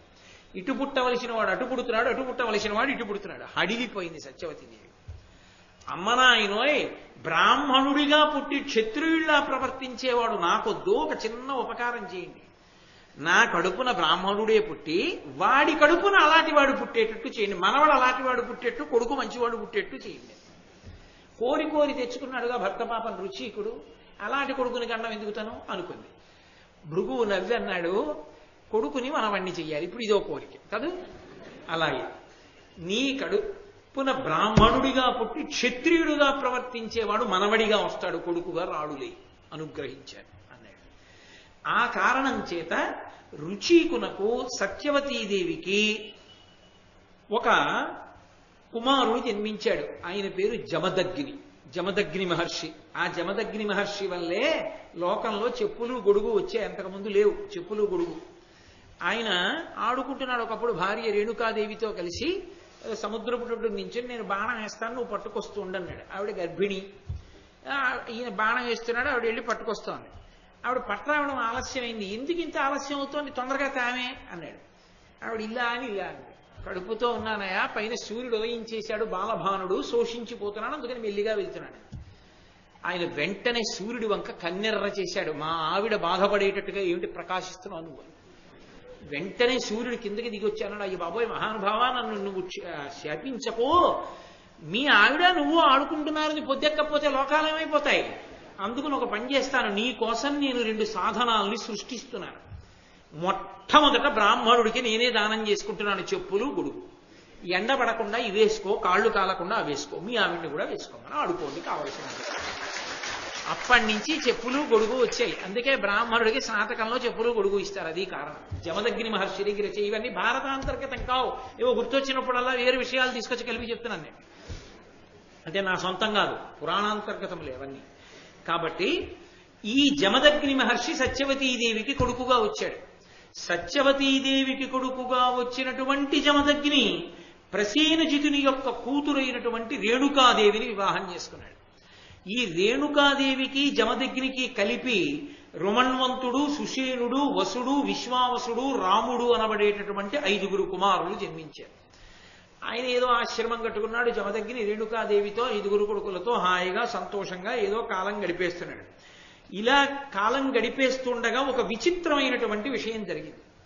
ఒక రోజున అరణ్యంలో వెడుతున్నారు వీళ్ళందరూ. వెడుతూ ఉండగా ఒక సరోవరం ఒకటి కనబడింది. ఆ సరోవరంలో మార్తికామత దేశము అనబడేటటువంటి దేశాన్ని పరిపాలించేటటువంటి చిత్రరథుడు అనబడేటటువంటి రాజు తన భార్యలతో కలిసి జలక్రీడలాడుతున్నాడు. రేణుకాదేవి నిలబడిపోయి ఆ జలక్రీడలాడుతున్నటువంటి రాజు వంక తదేకంగా చూసింది. ఆమె మనసులో కలగకూడని భావం కలిగింది. అంటే ఆయన యందు మరులు పొందావిడ. పరమ తపశ్శక్తి సంపన్నుడైనటువంటి జమదగ్ని తెలుసుకున్నాడు తన భార్య వేరొక పురుషుని యందు అనురక్త అయింది అని. వెంటనే కొడుకుల్ని పిలిచన్నాడు, మీ అమ్మ కంఠం కోసేయండి రా అన్నాడు. అంటే మొదటి 4 అన్నారు, మేము కొయ్యం, మేము చంపం మా అమ్మని. అమ్మని చంపడం ఏంటి, మహాపాతకం, మేము చెయ్యం అలాంటి పనులు అన్నాడు. 5వ వాడు రాముణ్ణి పిలిచాడు. పిలిచి, ఒరే ఇదిగో గండ్రగొడ్డలు తీసుకో. అప్పుడే పరశురాముడు, పరశు అంటే గండ్రగొడ్డలు, ఆ పరశువు తీసుకుని మీ అమ్మ కంఠం ఛేదించరా, తండ్రి శాసనం అన్నాడు. వెంటనే పరశురాముడు తీసుకుని తల్లి కంఠాన్ని ఛేదించాడు. తల్లి మరణించింది. మరణించగానే మొట్టమొదట 4 నా మాట వినలేదు, అందుకని పక్షుల వలె పశువుల వలె జ్ఞానశూన్యులై అరణ్యంలో తిరగండి. నా మాట విన్నాడు 5వ వాడు రాముడు. అందుకని గురై నువ్వు అడిగిన వరాలు ఇస్తాను, ఏం కావాలో కోరుకో అన్నాడు. అంటే ఆయన అన్నాడు, నాన్నగారండి మీరు చెప్పిన పని చేశాను, మీరు ప్రీతి పొందారు, నా మొట్టమొదటి వరం ఏమిటంటే అమ్మని బతికించండి. బతికించాను రా. 2 నాన్నగారండి అమ్మని చంపిన పాపం పోయేటట్టు చేయండి. పోయేటట్టు చేశాను రా అన్నాడు. నాన్నగారండి నా అన్నలు 4 కూడా పశువులు పక్షుల్లా జ్ఞానశూన్యులై తిరగకుండా జ్ఞానంతో ఉండేటట్టే మళ్ళీ అనుగ్రహించండి అన్నాడు. ఇచ్చేశాను రా అన్నాడు. యుద్ధంలో నాకు అపారమైన బలం ఉండేటట్టుగా అనుగ్రహించండి అన్నాడు. ఇదెందుకు బ్రాహ్మణుడికి అంటే, ఎక్కడిది? భృగువు ఇచ్చినటువంటి వరం వల్ల వచ్చిన లక్షణం. పరశువు చేత్తో పట్టుకున్నాడు కదా, కోరిక పుట్టింది. యుద్ధంలో నన్ను ఎదిరించగలిగినటువంటి వాడు ఉండకూడదు, అంతటి మహాబలశాలిని కావాలి, నేను చిరంజీవిని కావాలి, ఎప్పటికీ నా శరీరము పతనం కాకూడదు, నాకు అటువంటి వరం ఇవ్వండి నాన్నగారు అన్నాడు. అన్ని వరాలు నీకు ఇచ్చాను రా అన్నాడు. భార్యను ఎందుకు చంపమన్నాడు మరి అంత అమానుషంగా? దాని ధర్మ సూక్ష్మం ఏమంటే, పతిత అయినటువంటి ఆవిడ పునర్జన్మని పొందుతుంది, తన భార్యని తాను బతికించుకోగలడు మళ్ళీ. కానీ ఆమె పతిత అయి మానసికంగా వేరొక పురుషుణ్ణి కోరి తన పక్కనుంటే దోషం కలుగుతుంది. ఆ దోషం పోగొట్టాలంటే ఆవిడ శరీరం పడి మళ్ళీ పుట్టాలి. ఒకసారి పడిపోతే మళ్ళీ బతికించగలడు. తానే చంపడం ఎందుకని పరీక్ష పెట్టాడు. తండ్రి మనసు అర్థం చేసుకోలేని కొడుకుల్ని శపించి మళ్ళీ అనుగ్రహించాడు. జమదగ్ని అంతటి తేజోవంతుడు కాబట్టి ఇప్పుడు వాళ్ళందరినీ అనుగ్రహించాడు. అనుగ్రహించిన తరువాత ఒకానొకప్పుడు పరశురాముడు అరణ్యంలోకి వెళ్ళి ఏవో దర్భలు, పళ్ళు, కాయలు తీసుకురావడానికి వెళ్ళాడు. వెళ్ళినప్పుడు హైహయ వంశానికి చెందినటువంటి కార్తవీర్యార్జునుడు అంటారు.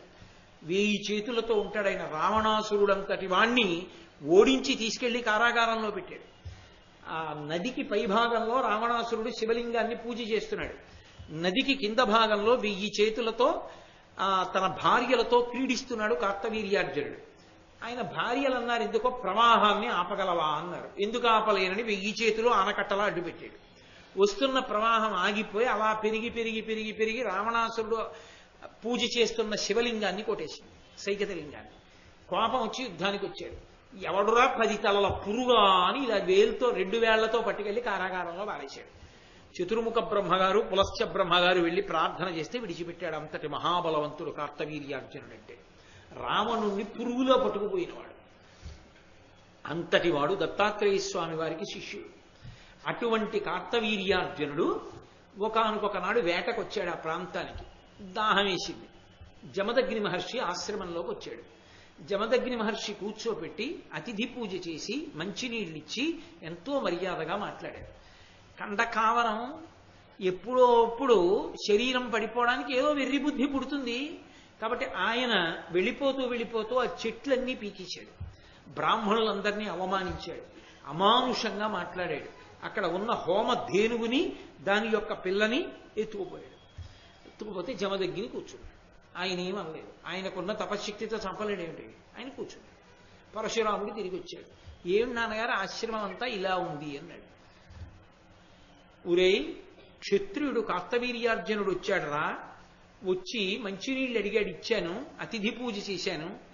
చాలా మర్యాదగా మాట్లాడాను. పెడుతూ పెడుతూ చెట్లన్నీ పీకేశాడురా. బ్రాహ్మణులందరినీ అవమానించాడు. హోమధేనువుని పట్టుకుపోయాడు దూడతో కూడా. సామర్థ్యం ఉంది కదా, క్షత్రియుడు కదా, అలా చేశాడన్నాడు. వెంటనే పరశురాముడు మా నాన్నగారికి ఇంత అవమానం చేస్తాడా అని ఆ కార్తవీర్యార్జునుణ్ణి వెతికి పట్టుకుని వెంట తరిమి తన యొక్క పరశువుతో 1000 చేతులు నరికి చంపేశాడు. ఆ కార్తవీర్యార్జునుడు పరశురాముడి చేతిలో నిహతుడయ్యాడు.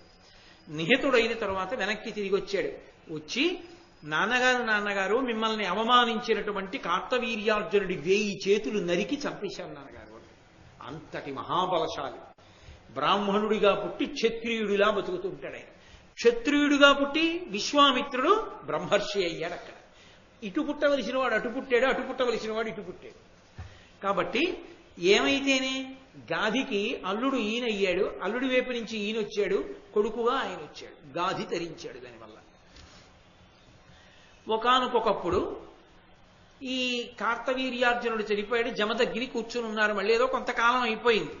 అయిపోయిన తర్వాత హైహయులని ఆ కార్తవీర్యార్జునుడి వంశం వాళ్ళు, ఇదిగోరా ఈ జమదగ్ని కుమారుడేడా మన తండ్రిని కార్తవీర్యార్జునుడిని చంపేశాడని పరశురాముడు ఆశ్రమంలో లేని సమయం చూసి ఆశ్రమానికి వచ్చి వాళ్ళ తండ్రిని ఏ తప్పు చెయ్యనటువంటి వాడిని నిష్కారణంగా నరికి చంపేశాడు. మునులం తిట్టుచు పుష్పవృక్షతతులం ఉన్మూలించుచున్ క్రూరులై అనవజ్జున్ జమదగ్ని పట్టి బలిమిన్ హారామ హారామయంచును ఆక్రోశము చెయ్యుచుండగ మునుల్ శోకింప ధర్మాత్ము ఆ మునిముఖ్యున్ వధించి రాగ్రహ మహామోహాంధులై హైహయుల్. మహాతేజశాలి అయినటువంటి వాడు, గొప్ప తపశ్శక్తి ఉన్నటువంటి మహర్షిని తన కొడుకైనటువంటి పరశురాముణ్ణి పిలుస్తూ హారామ హారామ అని అరుస్తున్నా కూడా ఆ పక్కన ఉన్నటువంటి బ్రాహ్మణులందరినీ కూడా శిక్షించి చెట్లు పీకేసి ఆ జమదగ్ని మహర్షి యొక్క కంఠాన్ని దునుమాడి ఆయన్ని సంహరించి హైహైలు వెళ్ళిపోయారు. వెళ్ళిపోయిన తర్వాత ఈ కేకలు విన్నాడు. విని అరణ్యంలో ఉన్నటువంటి పరశురాముడు పరుగు పరుగుని తిరిగి వచ్చాడు. తండ్రి శరీరం మీద పడి ఏడుస్తోంది. అమ్మా ఏమైందమ్మా అని అడిగాడు. నాయనా నిన్నే పిలుస్తున్నాడు రా మీ తండ్రి, హా రామా హా రామా అని అరుస్తున్నాడు. అయినా కూడా వినకుండా ఏ దోషం చెయ్యనటువంటి మీ తండ్రిని ఆ క్షత్రియాధములు ఇలా సంహరించి వెళ్ళిపోయారు రా అంది. వెంటనే ప్రతిజ్ఞ చేశాడు, అమ్మా నేను ఉపేక్షించనమ్మా, నిష్కారణంగా నిష్కారణంగా ఎవరి జోలికి వెళ్లకుండా తన తపస్సు తాను చేసుకుంటూ పరమసాత్విక జీవనం గడుపుతున్నటువంటి నా తండ్రి అయిన జమదగ్ని క్షత్రియులు వచ్చి సంహరించారు కనుక ఈ భూమి మీద క్షత్రియులన్నవారు లేకుండా నాకెవరు ఎదురు తిరుగుతారో వాళ్ళందరినీ సంహరిస్తాను అని 21 పర్యాయములు భూమండలమంతా పర్యటించి అడ్డొచ్చి తనతో యుద్ధం చేసిన క్షత్రియులందరినీ సంహరించి దానితో 5 పెద్ద మడుగులు ఏర్పరిచాడు ఆ నెత్తురుతో. ఆ నెత్తుటితో పితృదేవతలకి తర్పణలిచ్చాడు. తదనంతరము పితృదేవతలు ప్రత్యక్షమై ఏం కావాలని అడిగితే, మీరు ప్రీతి పొందారు, నేను చేసిన పాపం పోవాలి, ఇదిగో ఈ హ్రదములన్నీ కూడా ఈ 5 మడుగులు పరిపూర్ణమైన పవిత్ర జలములతో నిండిపోవాలి, ఎవరు వచ్చి స్నానం చేస్తే వాళ్ళు అనుగ్రహం పొందాలన్నాడు. అవే శమంతక పంచకాలు అయ్యాయి. కాబట్టి ఆ పరశురాముడు అలా చేసి చిట్ట చివర ఈ పెద్ద యజ్ఞం చేసి ఆ యజ్ఞంలో ఈ భూమిని అంతటినీ కూడా దానం చేసేశాడు కశ్యప ప్రజాపతికి. అందుకని కాశ్యపి అని పేరు పొందింది భూమి.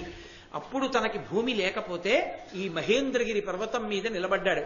నిలబడి సముద్రుణ్ణి అడిగాడు, ఇదిగో ప్రతి చతుర్దశి తిథి నాడు వస్తాడు పరశువు పట్టుకుని, మహా తేజస్సాలయ్య, ఆయన చిరంజీవి అని చెప్పాడు ఆ అకృతవ్రణుడు. అప్పుడు ధర్మరాజు గారు చతుర్దశి తిథి వరకు కూర్చుని చతుర్దశి తిథి నాడు వచ్చినటువంటి పరశురాముని యొక్క దర్శనం చేసుకుని ఆయన్ని పూజించి ఆయన యొక్క అనుగ్రహాన్ని ఆశీర్వచనాన్ని పొందారు. పరశురాముడంతటి మహాపురుషుని యొక్క అనుగ్రహాన్ని పొందాడు కాబట్టి ధర్మరాజు గారు మరింత శక్తిని పొందారు. నన్నయ్య గారు కదూ భారతాన్ని ఆంధ్రీకరిస్తున్నది. దక్షిణ దిశగా వస్తున్నాడు ధర్మరాజు గారు. రాజమహేంద్రవరం దగ్గరికి వచ్చి గోదావరి నది స్నానం చేశాడు. తాను ఉన్నది ఆ గోదావరి ఒడ్డుని, అక్కడే మహాభారతాన్ని ఆంధ్రీకరించాడు. అందుకే ఆ సంతోషంతో పడ్డ పద్యం నన్నయ్య గారికి, గోదేవ క్షితిదేవ భక్తిపరుడై గోదావరి స్నాతుడై గోదానంబులు హేమదానములు పెక్కుల్ రత్నదానంబులన్ భూదేవోత్తమ పూజ చేయుచు జగత్పూజ్యుండు ఆదిత్యాభూడనేక భూడు అనేక తీర్థ శత సేవాసక్త పుణ్యాత్ముడై.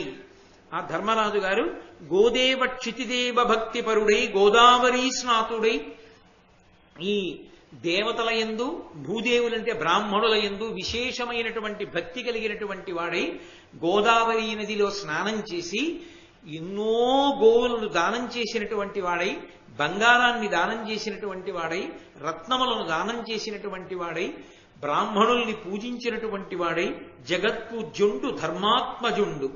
ఆ జగత్పూజ్యుడైనటువంటి ధర్మరాజు గారు ఆ గోదావరి నది స్నానం చేయడం వల్ల కలిగినటువంటి విశేషమైనటువంటి పుణ్యం చేత సంతోషాన్ని పొందినవాడై ఉన్నాడు అని ఆ గోదావరి నది స్నాన వైభవాన్ని ఆవిష్కరించారు. తర్వాత అక్కడి నుంచి బయలుదేరి అగస్త్య తీర్థమునందు శూర్వారక తీర్థమునందు స్నానం చేసి శూర్పారక తీర్థమునందు స్నానం చేసి ప్రభాస తీర్థానికి వెళ్ళారు. అంటే అటు మళ్ళీ పశ్చిమ దిక్కుగా వెళ్ళారు. వెడితే ఆ ప్రభాస తీర్థానికి స్నానానికి వెడితే అక్కడికి ఎదురొచ్చి కృష్ణుడు, బలరాముడు, సాత్యకి మొదలైన వాళ్ళు స్వాగతం చెప్పి తీర్థయాత్ర చేయడం వల్ల బడలిపోయి బక్కచిక్కినటువంటి శరీరాలతో ఉన్నటువంటి పాండవులలోని నలుగురిని అర్జునుడు ఇంద్రలోకంలో కదా ఉన్నాడు. అందుకని ధర్మరాజు, భీముడు, నకులుడు, సహదేవుడు, ద్రౌపది నలుగురు పాండవులు ద్రౌపదీదేవిని చూసి సంతోషించిన వాళ్ళై వాళ్లతో మాట్లాడుతుంటే బలరాముడు అన్నాడు, ఇంతటి ధర్మానికి కట్టుబడిన వాళ్లే వీళ్ళని మాయాజూదంలో ఓడించి అరణ్యవాసానికి పంపించి వీళ్ళు ఇలా కష్టాలు పడేటట్టుగా చేసినటువంటి మహాపాపాత్ముడైనటువంటి ఆ దుర్యోధనుణ్ణి ఎందుకు ఉపేక్షించాలి? నా నాగలిని పట్టుకుని, ఆయన ఆయుధం నాగలి, నా నాగలిని పట్టుకుని కృష్ణుడు శారంగమనేటటువంటి ఆ ధనస్సు పట్టుకుని మనం ఇప్పుడే వెళ్ళి ధార్తరాష్ట్రుల్ని సంహారం చేసి ఈ ధర్మరాజుని తీసుకెళ్లి భూమండలానికి అంతటికీ పట్టాభిషేకం చేద్దామన్నాడు. మధ్యలో మళ్ళీ కథని జ్ఞాపకం చేస్తుంటారు. అంటే అప్పుడు సాత్యకి అన్నాడు, ఘనమై నీ పృథులాంగల ముఖాఘాతంబుతోడం జనార్దన శార్ంగచ్యుత సాయకావలియు కందర్పేషు జాలంబు ఈ అనిరుద్ధోగ్రశిలీముఖావళియు మదీయాస్త్రాఘమున్ ధార్తరాష్ట్ర నికాయోత్తమ కాయ ఖండన పటిష్టం వయ్యడున్ బోరిలోన్.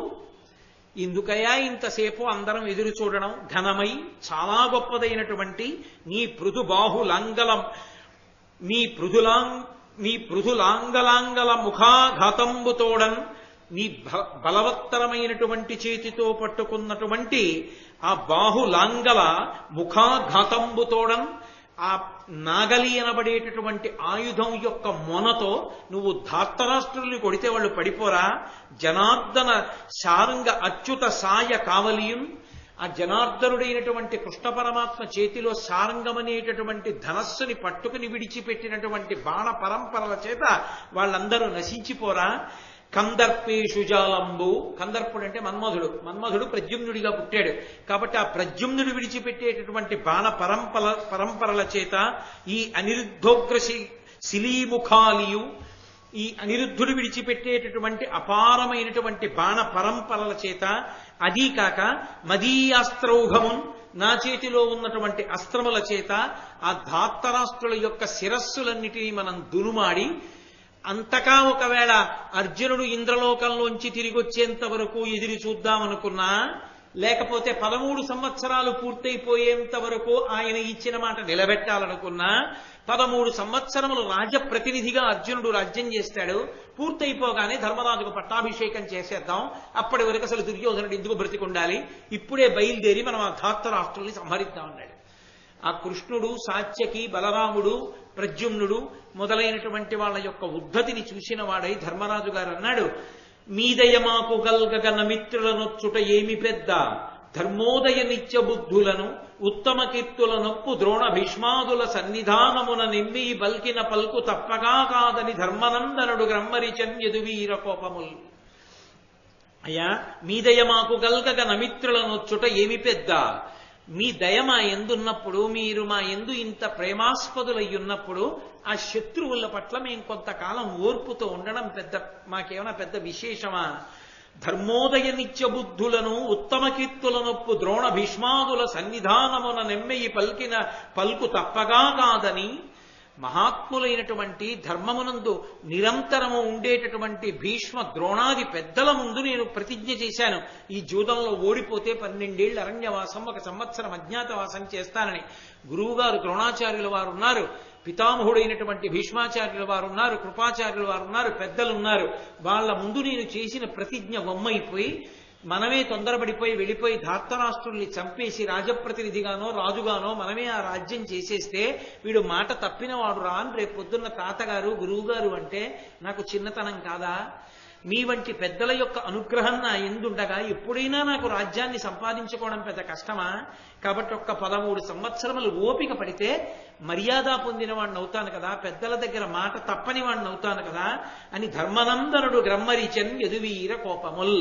ధర్మనందనుడైనటువంటి ధర్మరాజు గారు పలికినటువంటి మాటలలో ఉన్న విశిష్టమైనటువంటి తాత్పర్యాన్ని గుర్తించినటువంటి వాళ్ళై ఆయన మాట్లాడిన మాటలలో ఒక అర్థం పరమార్థం ఉన్నాయని వెంటనే కృష్ణుడు, బలరాముడు మొదలైనటువంటి వాళ్ళందరూ శాంతించి నువ్వు కోరుకున్నట్టే 13 సంవత్సరముల తరువాత రాజ్యాన్ని చేద్దువుగానివని ఆ ధర్మరాజుని మిగిలినటువంటి వాళ్ళని ఓదార్చి అక్కడి నుంచి బయలుదేరి వాళ్ళకి స్వాంతన కలిగిన తరువాత వీళ్ళు బయలుదేరి మళ్ళీ వీళ్ళ రాజ్యానికి వీళ్ళు వెళ్ళిపోయారంటే ద్వారకా నగరానికి వెళ్ళిపోయారు.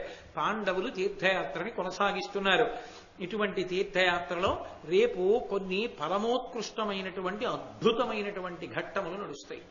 ఆ ఘట్టములతో కూడుకున్న విశేషాన్ని రేపు సాయంకాలం 6:30 కృష్ణ భగవానుడు పలికించినంత మేర పలుకుతాను. మళ్ళీ రేపు సాయంకాలం కలుసుకుందాం. మంగళాశాసనపరై మదాచార్య పురోగమై సర్వైశ్చ పూర్వైరాచార్యై సత్కృతాయాస్తు మంగళం. మంగళం కోసలేంద్రాయ మహనీయ గుణాత్మనే చక్రవర్తి తనూజాయ సర్వభౌమాయ మంగళం. ఉమాకాంతాయ కాంతాయ కామితార్థప్రదాయినే శ్రీగిరీశాయ దేవాయ మలినాథాయ మంగళం. సర్వం శ్రీ ఉమామహేశ్వర పరబ్రహ్మార్పణమస్తు. స్వస్తి.